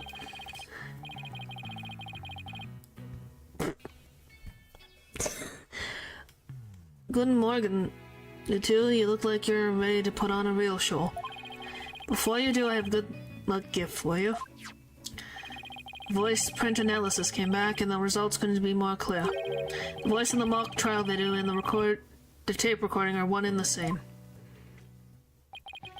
In other words, the recording's a fabrication.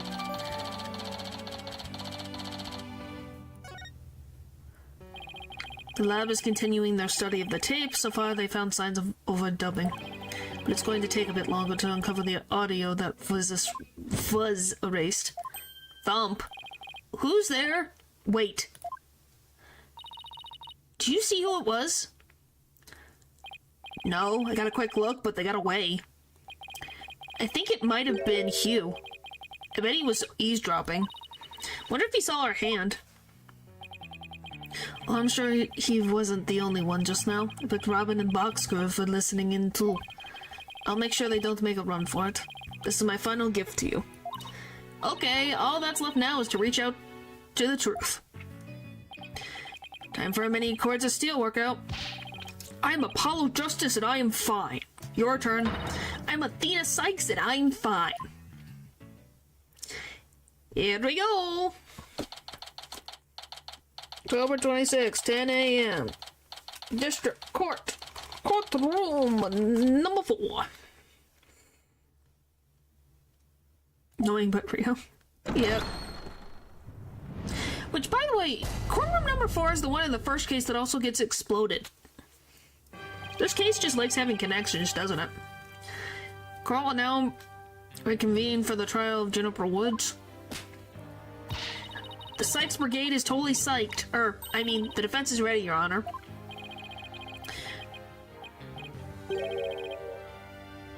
Prosecution is ready as well, isn't that right, Prosecutor Blackwell? Yes, well, moving right along. Yesterday's adjournment was unexpected yet necessary. I'll be running a little tight ship here today, so no funny business from anybody, understood? Your baldness and Robin Newman and Hugh O'Connor have recanted their confessions. But later I shall grill them at leisure to find whether I can charge them with perjury. While this sure complicates matters, still, one must not overlook the facts. Now, about the school camera photo that was submitted yesterday. Pity, but that evidence is no longer relevant to this case. Twice in one game, or 4 times separately in different games. I think it's impressive in both regards. Well, I guess twice in one game because it's in a closer time span of time. The art room clock runs fast. It cannot function as an accurate measure of time. As for the bungling detective who overlooked that, he's paying for his failure as we speak. Poor Detective Fulbright. I hope he returns to work with all his body parts intact. Yep, they cannot catch a break.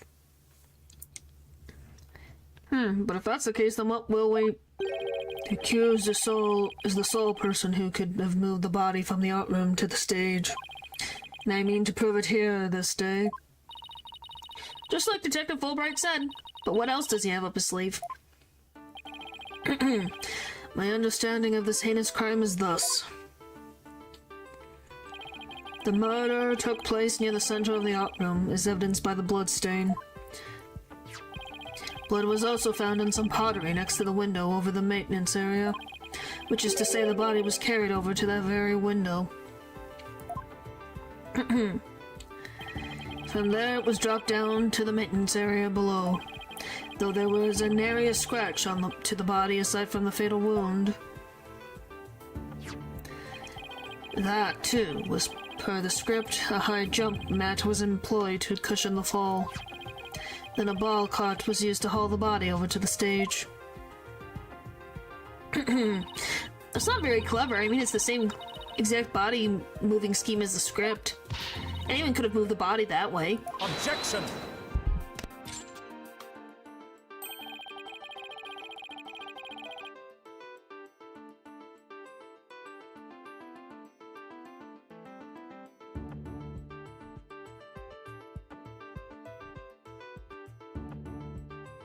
Goodness. Your propensity? I think it's propensity. Your propensity to spew forth words before you is not very clear either. Why, you... Moreover, the prosecution is a witness, which is most unfortunate for you. Witness, it's time for you to come forth. Oh, hello!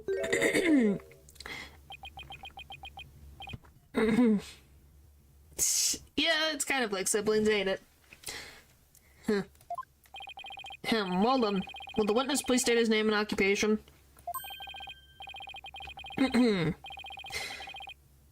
Hugh O'Connor. I'm a senior at Themis Legal Academy, and I'm studying to be a lawyer. Yeah, sure, I told that lawyer there that I would testify to the truth. So I intend to cooperate fully in today's trial. Happy now, Miss Sykes? Ugh. What's he up to now? Trouble. Trouble, trouble, trouble. We all agree Hugh is frickin' just a troublemaker, right?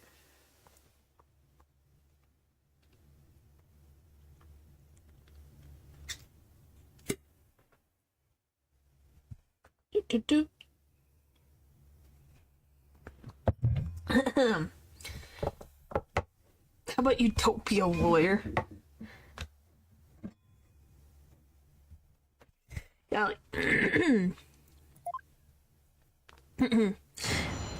Typical rich guy smarter than...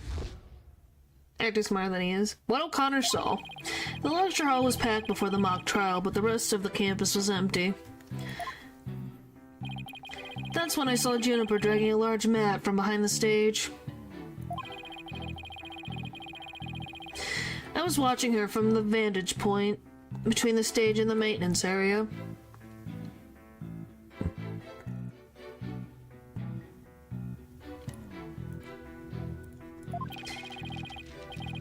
Alright. She was heading towards me, so I assumed she was on her way to the maintenance area. But I didn't have time to stand around and see what she did after that. The real truth hurts so much, doesn't it, Miss Sykes? Or maybe you thought I was going to bring up something else entirely against your client? Ugh, never a snappy comeback when I need one. He's coming straight at us today, using any means possible. Protect the students who had climbed up high when setting up the stage. A mat was brought over to the stage from the storehouse. Our client is the student council president. What's wrong with her taking it upon herself to put the mat away after they used it? Objection! Oh, there's plenty wrong. There is but one mat in the entire school that could cushion a fall from such lofty heights. Ergo, the mat in question was indispensable to moving the body. Ah, sucks being last to know everything. I think I get it now. The drag marks we saw behind the stage were made by the mat. Oh, I thought that's where they set. Do you want to know what I thought? I thought they put her body behind the stage and then dragged it out later. I'm gonna be honest, that's what I thought it was. The only mat of that thickness was where the bodies assumed to have been dropped. It would be hard to deny a possible link to this case. Yeah, that's what I thought they did, but I guess not. What a weird way to drag that mat all the way out there. After a bad start again. You sure you're okay, Athena? It's game on, Hugh. Game on. I would turn your arrogant perfect score grin into a teary-eyed frown of failure. Wow.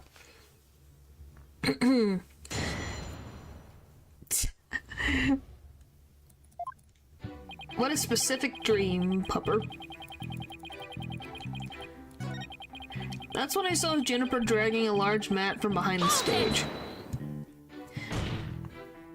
A client was simply putting the mat away. It has nothing to do with this case. It is where you're wrong. There is but one mat in the entire school that can cushion a 3-story fall. Hence, the mat dragged by the accused was essential to moving the body.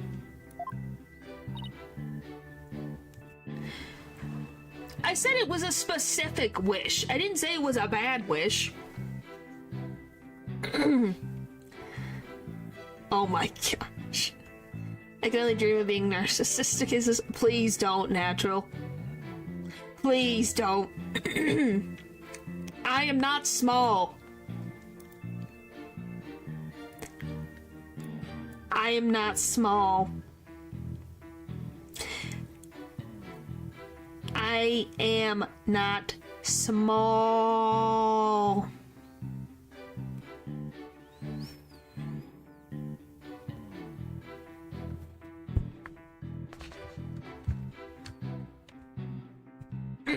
No, I am not 2 apples tall.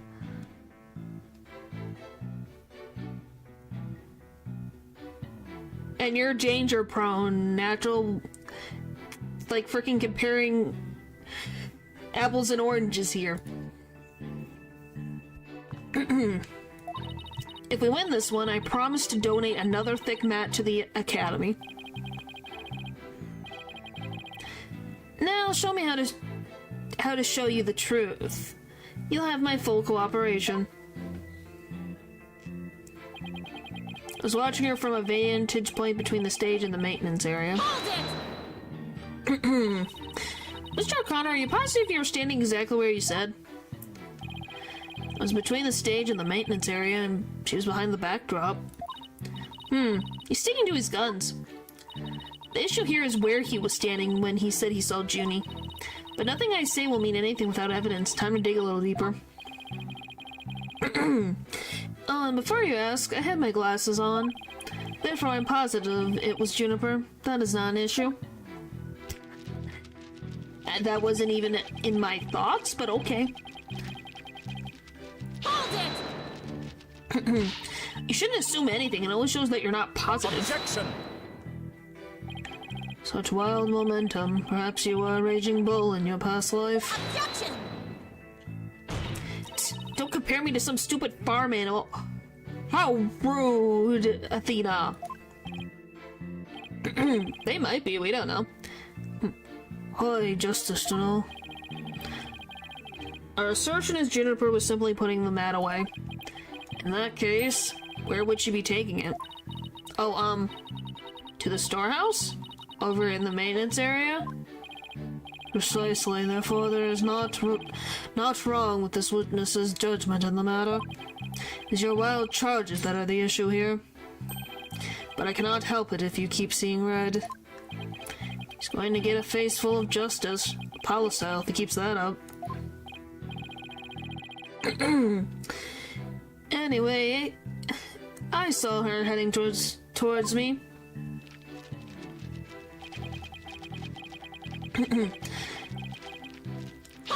Alright, what's this about? Then it's entirely possible that someone else moved the body, correct? Objection!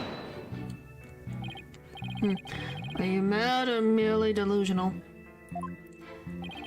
Everyone was in the lecture hall before the mock trial. The rest of campus was empty. Ergo, the only possible suspects were the 3 trial participants. I know, thank you for stating the obvious.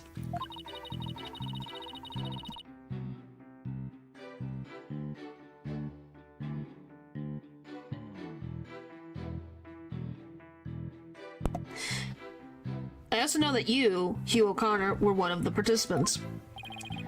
Mr. Confidence sure goes all out when he's telling the truth. Well, I don't think he's meant for any of that to be misleading, but it doesn't make it factual. Careful now, Athena. Genius like you could be leading you right into a trap. I'd be surprised if he wasn't, but what I can do is charge forward with both eyes open.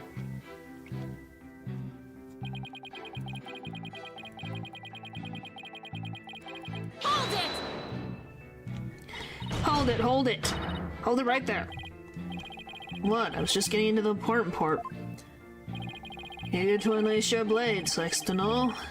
Your heavy breath heaves to where I stand. Objection!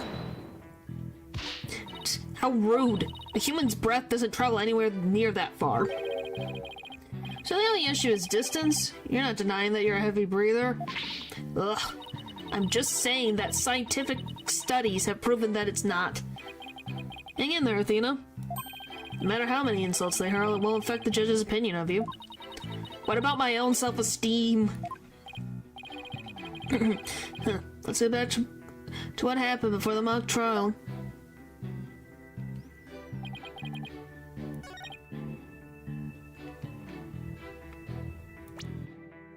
Freaking, hang on.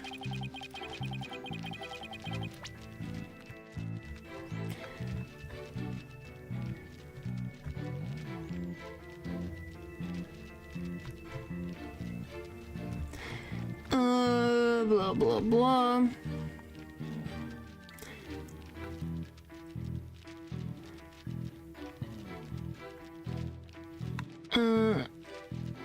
When he tells the truth, I don't think he's meant for that to be misleading.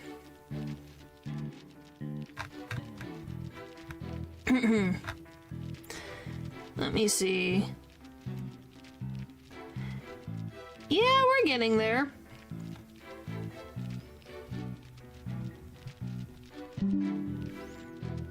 Oh, here it is. So what was the statement? Hold it. Are you positive you're standing exactly where you said you were? Hold it! We got like half hour left. I'm not going for 6 hours. My voice will not hold up for 6 hours.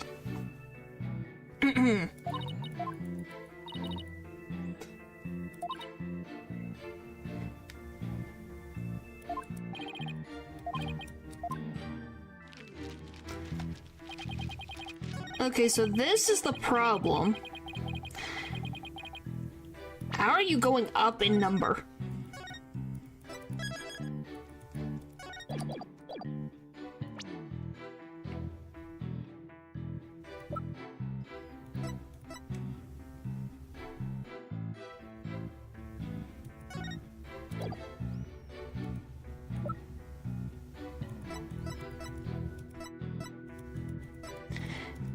You're freaking being ridiculous right now.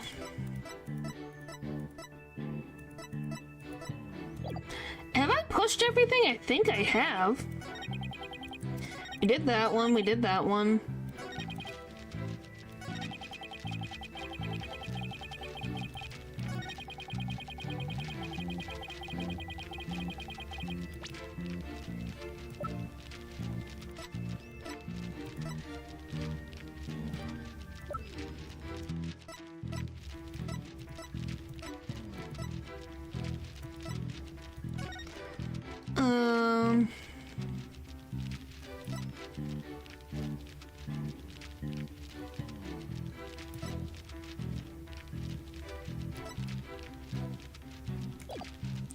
What the frick is this supposed to be?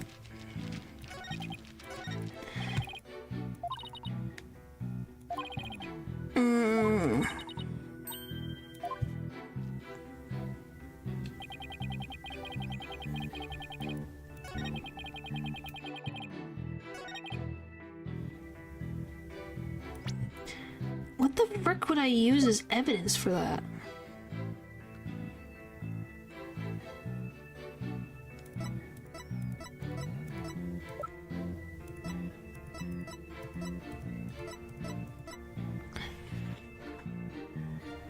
I don't know what it would be. I feel like I'm missing something.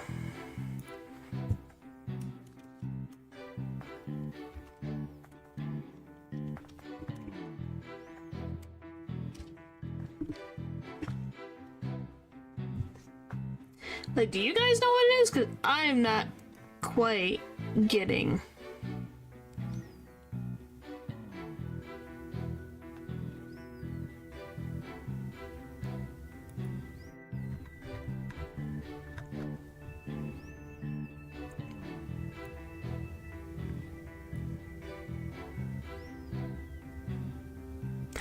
Oh, okay. There we go. Found it. That's what I needed to know. I'm missing something that I'm not getting. Okay, it's this. Objection! Because of the frickin' wall. Okay. I completely forgot about that. So you saw the back of the stage from between the stage and the maintenance area? Well, let's take a look at this photo taken by Miss Scuttlebutt, shall we?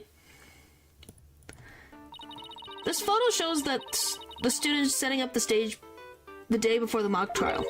Do you see that big construction screen to the right of the stage in the background here? Well, yes, in fact, there's a bunch of those next to my house until a few days ago. I didn't get it. I'm like, what am I missing? so noisy behind there, but I couldn't take a peek. Oh, how it piqued my interest. Exactly, Your Honor. You cannot see past such screens. That is their purpose. Now let's see. How exactly is that screen positioned again? Aha, since it was to the right of the stage, it should be right here.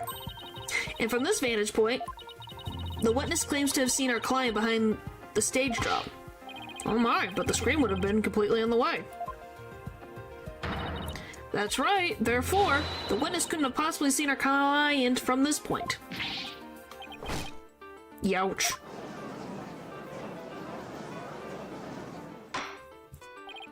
Order, order! Mr. O'Connor, have you been lying to this court? The screen, right. Must have slipped my mind. What? Are you telling me you, Mr. Genius, forgot something as literally big as that? There are two kinds of memory lapses. The normal kind you mouth breathers have. And the genius level lapses of memory that people like me have. Oh boy.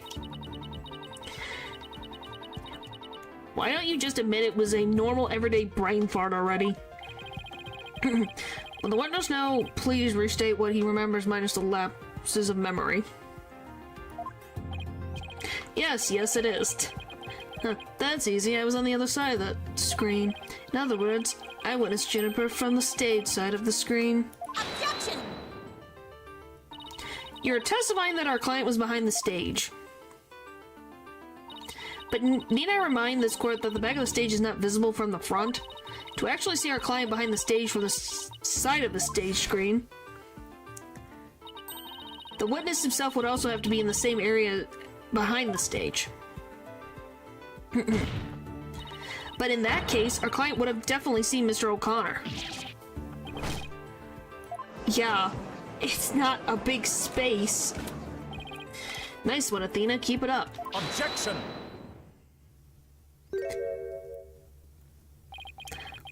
Alright, Golden Boy, is this not your chance? Telling the truth will be a weight lifted from your chest. The truth? What truth? The fact that Golden Boy here was where he initially stated. That he used to say he was between the maintenance area and the stage. Objection! But then the screen would have blocked his view of— Objection! On the ground, yes, his view would have been blocked indeed. But consider how smoke always wants to rise up high. Athena, look at the photo again. Do you think...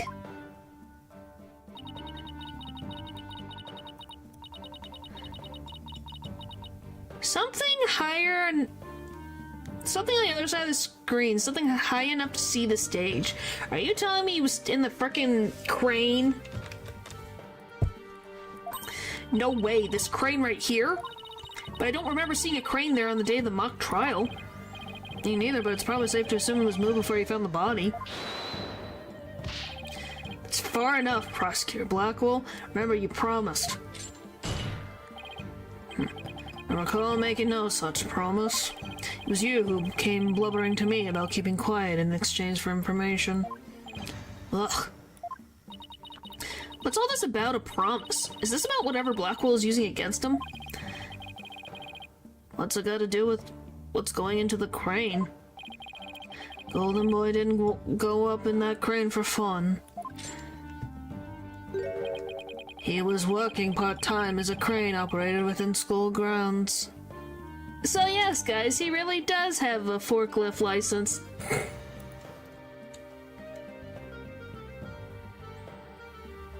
Yeah, he kinda doesn't, does he? But well, you guys were correct. What? Do you mean to tell me a school student was operating a crane? Yep, he's forklift certified. The witness, I mean... I object to the prosecutor's last statement. There's no proof I ever operated that crane. Hold it! What do you mean? It's in the photo. Actually, there just might be something that proves you did. What? If this whole part-time job thing is true, I doubt it would be limited to a single day. You were probably working at the same site the previous day, too. Is this what you're thinking of, Athena? Yep, as the court can see, this photo captures the crane's operator. And if you look carefully, he bears a definite resemblance to Mr. O'Connor. You serious? It's ridiculous. How very interesting. Let's ascertain whether this is as ridiculous as the witness maintains. The defense agrees with the prosecution. Let's bring the facts to light. That's all very well and good, but how do you propose to do that? The person in this photo has one really distinguishable feature. I'm not 100% sure, but it's at least worth a try. We can clearly identify the person in this photo as the witness by examining his neck. The figure in this photo is wearing a very unique object around his neck. Well, yes, you can see it right there. But then, are you saying you mean to... Mr. O'Connor's neck is almost entirely concealed by his tall collar. But that's exactly why I believe this warrants further examination. No, not a chance. That would be a blatant violation of my privacy. Oh my gosh, are you a Victorian woman? It's just your neck. Chill. You're a disgrace of a man. Now start unbuttoning that collar before I hack it off.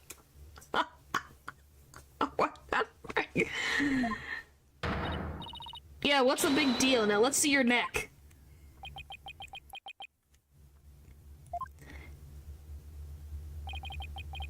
Guess I have no choice.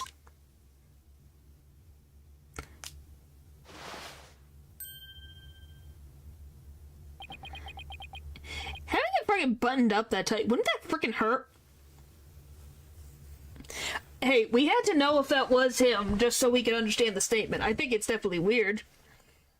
Oh my. So where did you buy that neckband, if I may ask?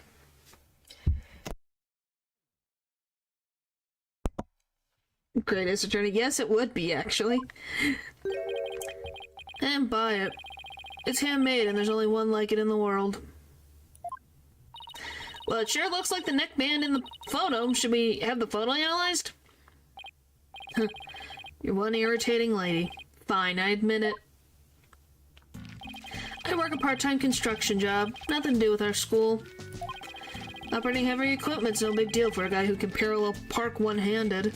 Oh boy. Yeah, it looks like a choker. It's literally hands holding each other. By the way, he lied again. But I never expected one of my jobs would take me to my own school.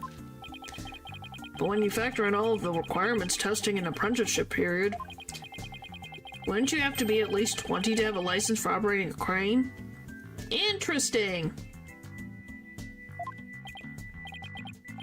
Well, that, you see, I'm genius, so you know. Objection! Let's dispense with this innate charade, golden boy.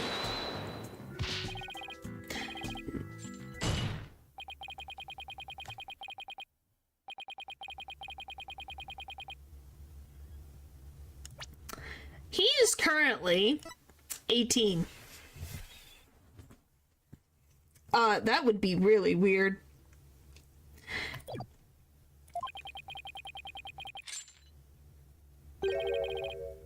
Wait.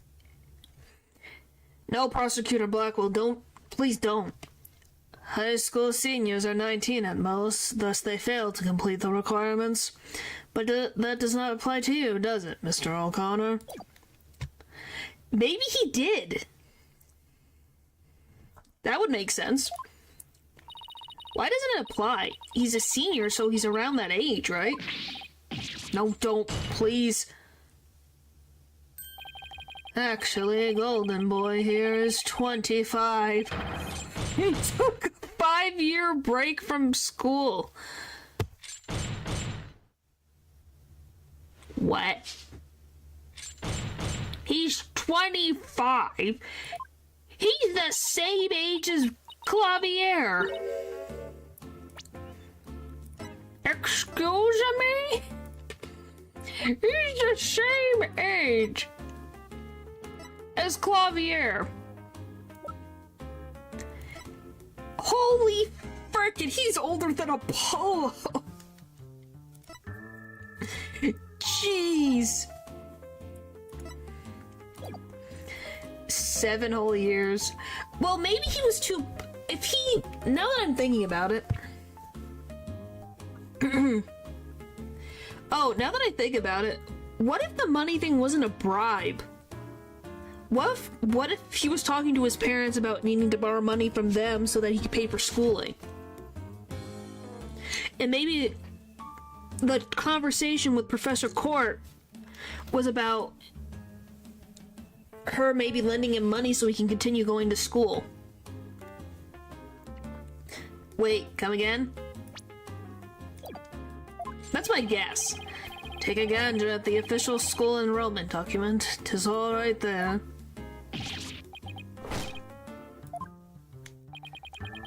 25? You mean he's older than me? 25-year high school man? Well, it's reasonable, because you thought he was the same age. 7-year break. 7 years. Just one thing to say. There's 2 kinds of 7-year breaks. The ordinary kind you mouth breathers take. And the genius kind people like me take. Objection!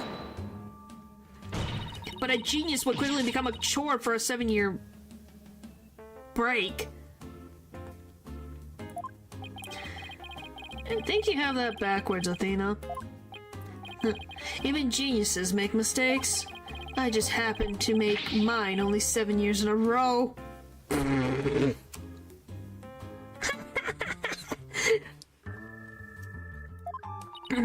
Only Hugh could get away with using only like that.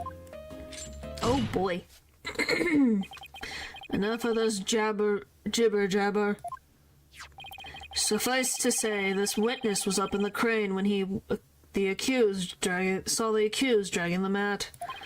The accused readied all she needed to move the body immediately prior to doing so. That much is clear. I see no need to deliberate the matter further.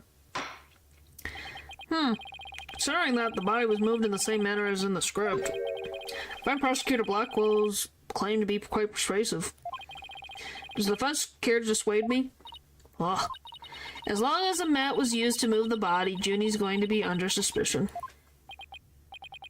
Nina, I just thought of something. What was Hugh doing in the crane right before the mock trial? He couldn't have been on the job at the time. I mean, he was waiting for the trial to start.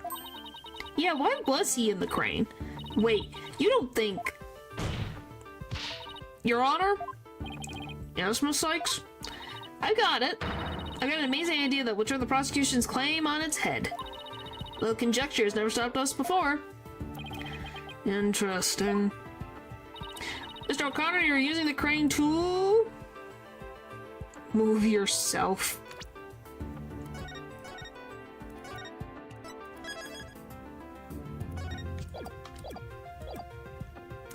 Move the screen, move yourself, move the body. The body was just like it was in the script, so it must have been moved like in the script too. At least that's what the prosecution believes. How simplistic, even foolish. Those are pretty strong words, Athena. You sure about this? The witness is a licensed crane operator, so he could have used it to move the body. Objection! To steal the moon. Well, golden boy, care to chime in? I intend to say no more on the matter, save that this does not bode well for you. Wait, he's on my side this time? Or is this another trap? Watch this. I can use a bow and arrow one-handed. Wow, that's a crazy level of dexterity.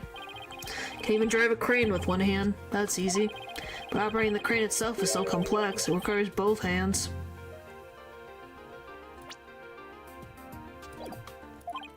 Now, would I have the court look at this?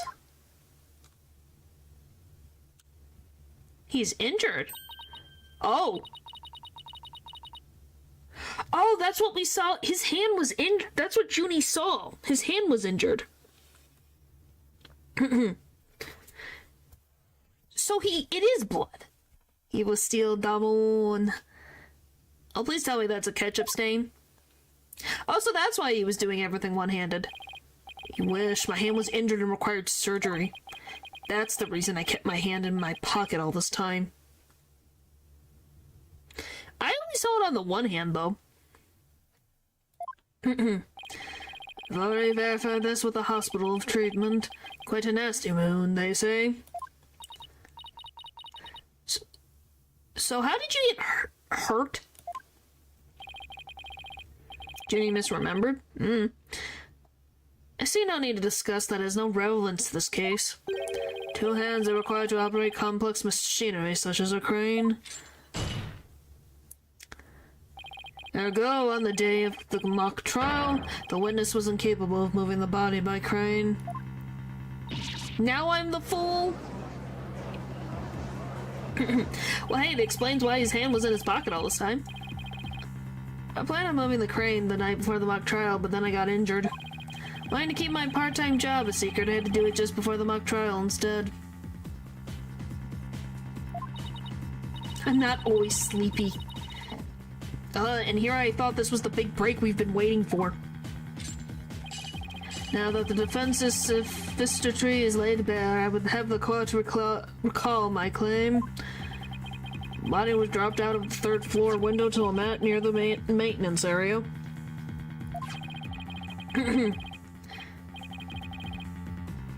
Then a ball cart was used to move it to the stage. So you have been paying attention.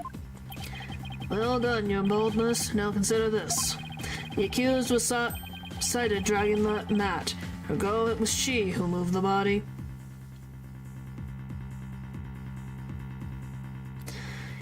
It's a kilogram of steel, is it not?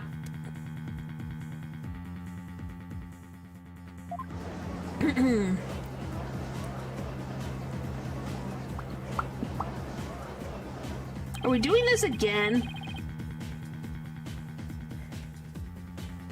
I'm not... Nope, I'm not even... Do I have to block frickin' kilogram from my chat? I think you're on the right track, Athena.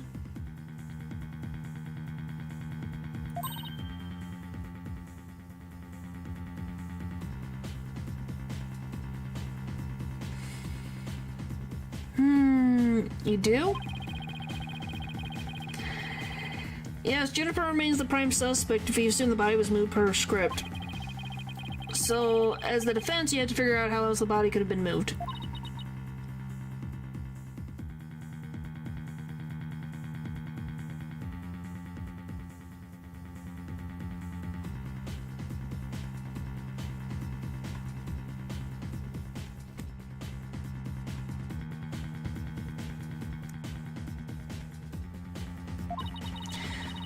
Oh, is he telling me to think of another way besides the crane?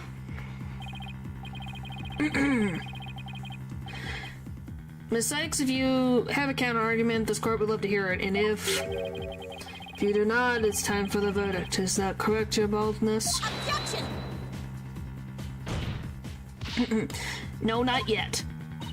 All I have to do is show that the body wasn't moved like it was in the script, right? Well, that would show that the mat had nothing to do with the case.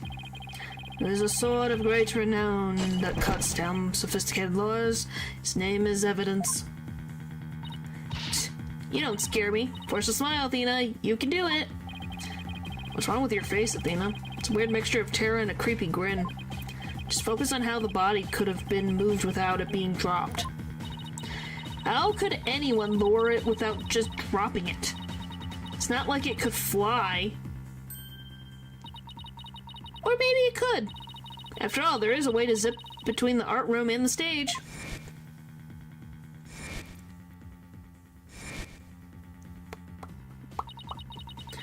Someone could have easily used that thing. Oh yes, of course. Miss Sykes, the court would like to see what you have for us.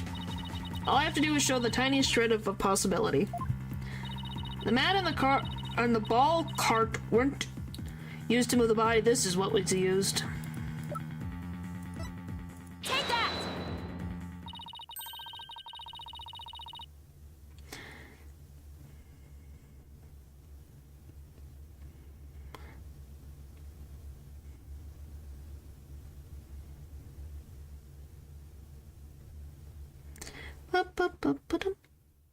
The key here is the thing that ties the art room and the stage together. May I propose an idea? Might do you well to tie your lips together lest you expose your ignorance. This isn't exactly the time for black comedy, Prosecutor Blackwell. Anyway, the court will recall the wire on which the school banner was hung. The wire was...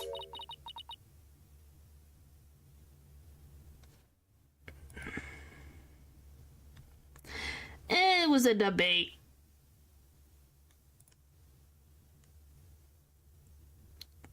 $34.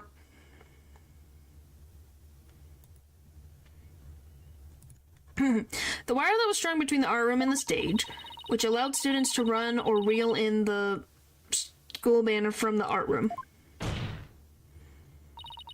The body could have easily been lowered to the stage via the wire. Objection! Spare me your armchair theories. This wasn't some kind of high wire act. The body surely would have fallen. Yet there are no signs of blunt force trauma. Objection! Oh, you surprised me, Prosecutor Blackwell. You didn't actually think I failed to account for that.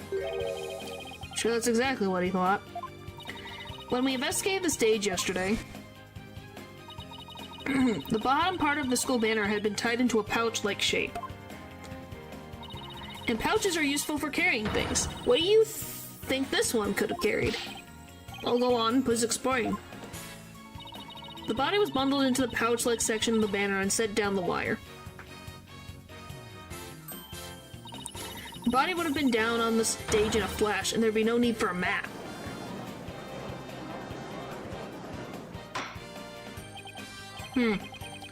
Heard the phrase carrying the banner, but this banner's doing the carrying? Objection!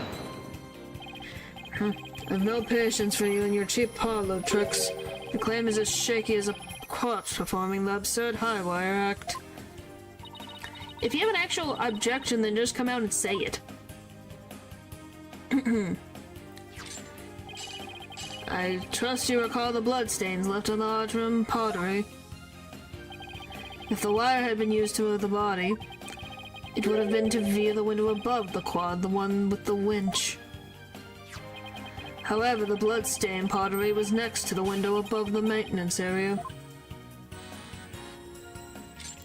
Huh. Ergo, the wire and banner have not at all to do with this case. Oh, the bloodstained pottery.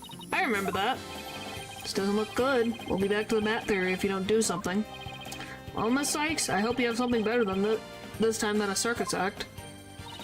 If my wire theory is true, then that blood on the pottery must have not been either the victim's blood or blood at all.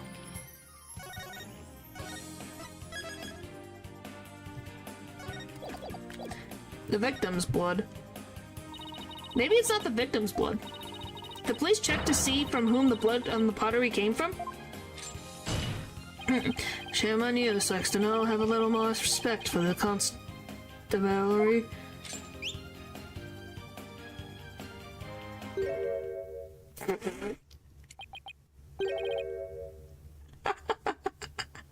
Fulbright. Looks like they didn't check it. Don't let it get you down, Prosecutor Blackwell. Everyone makes mistakes. Spare me your cheek. We will know not either way till the tests are run. True, but in the meantime, I'm going to press my claim as far as I can. Your baldness, I demand that the blood on the pottery be analyzed this instant. Of course. Shouldn't take long to get the results back. I'm gonna assume it's Hugh's blood. Oh my, that was quick. We're history if it turns out to be the victim's blood. Please, please let it be someone else's.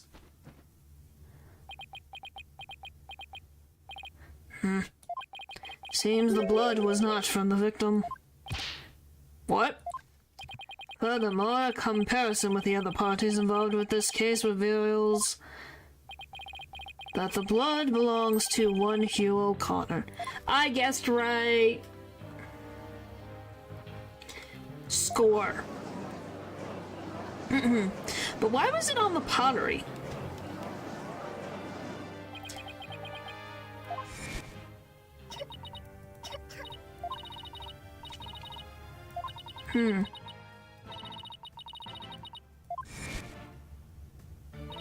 Your Honor, as we saw earlier, the witness's left hand has suffered a serious injury.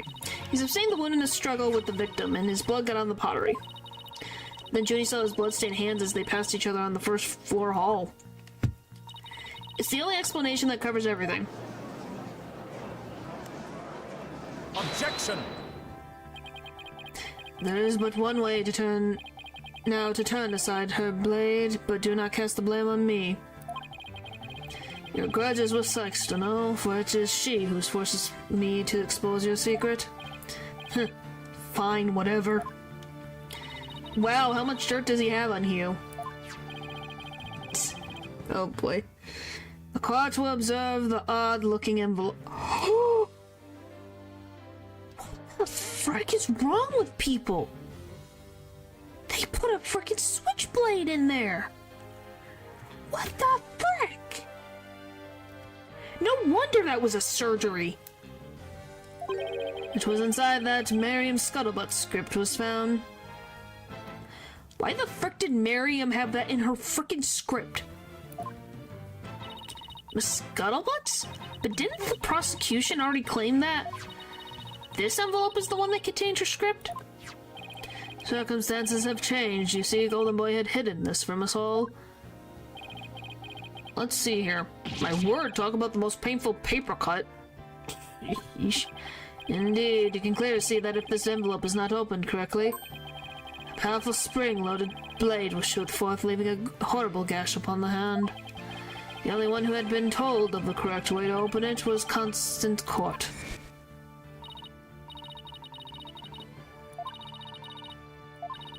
Read it without my permission and you'll wish you hadn't. Oh, that's what she meant. She meant literally. Yikes, Miriam wasn't kidding when she said that. The blood on the blade is the witness's. Our genius here has tried to sneak a peek at the wrong script and paid for his foolishness. Ouch. This guy's the worst genius I've ever seen. Don't worry, Athena. The wound isn't that deep. You still got the wire theory. Yeah, I've got it. Since the blood by the window overlooked the maintenance areas and the victims, there's no longer any basis for denying the body was moved using the wire and banner. Therefore, the defense once again asserts that, just that. What now? You call yourself a lawyer. Don't you see the glaring contradiction in your thinking? Huh? I would like to remind the witness that his role is not to point out. And you, how can you adhere to such outdated beliefs? But whatever. It seems you've forgotten the two statues that were on stage directly below the wire. Body slain down that wire would have crushed into them. Care to explain that away? Well, I believe he's right. The statues and the wire are extremely close together. Ugh. So the body would have collided with the statues? What if they did collide? Wait, that's it.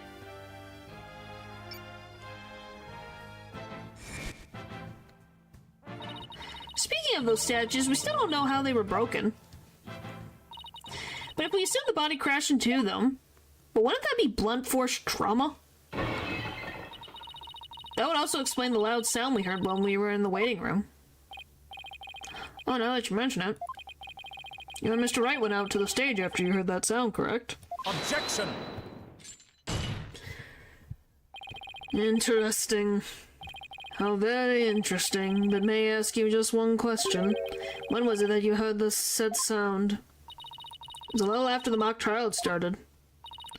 Mr. Wright and I were practically bored to tears in the waiting room when... Ah!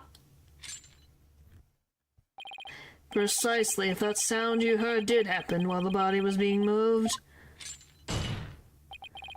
that would place it during the mock trial. Oof, which means the body wouldn't have been there before the mock trial started. You see, right before the mock trial started, I saw the body. He said he saw the body before the mock trial. If so, then my claim that the body was moved during the mock trial doesn't hold water. Yeah, they're great expressions. Stupid contradiction. It's going to get me and our case killed. The focus was on just 3 suspects because the body was moved before the mock trial. That has been the major premise thus far. Your assertion therefore contradicts the very foundation of this case. Objection!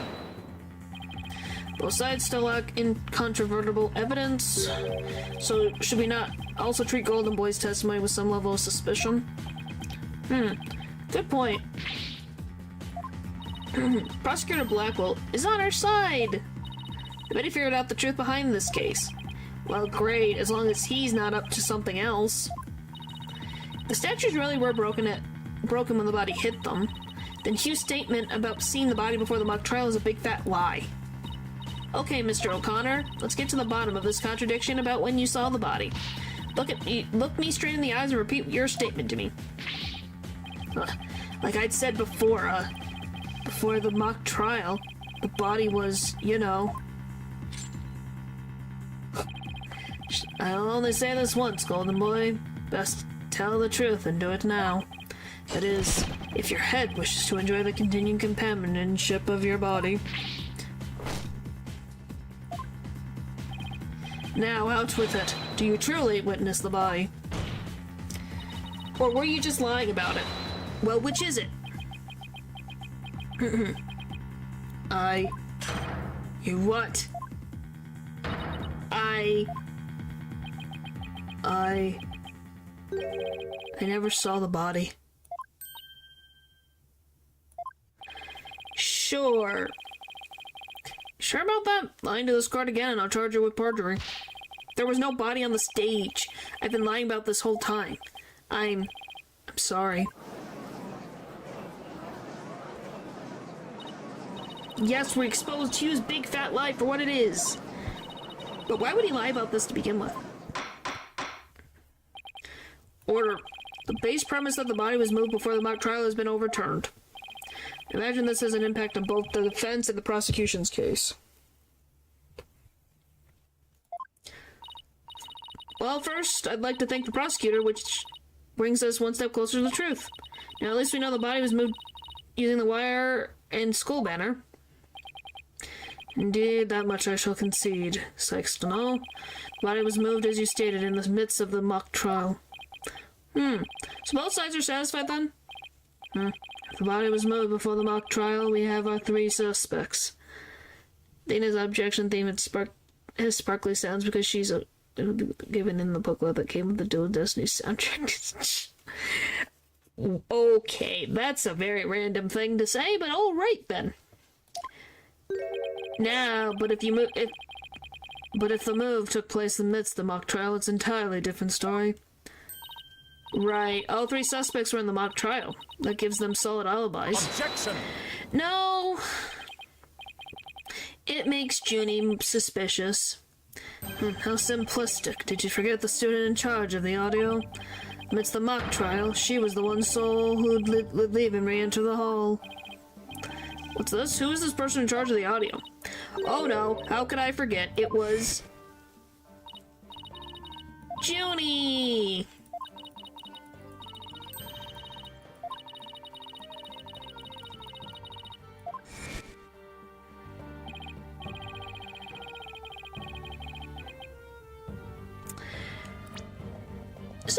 guess we'll leave it there. So yeah, that's what we're... Yeah, we're kind of, we went from...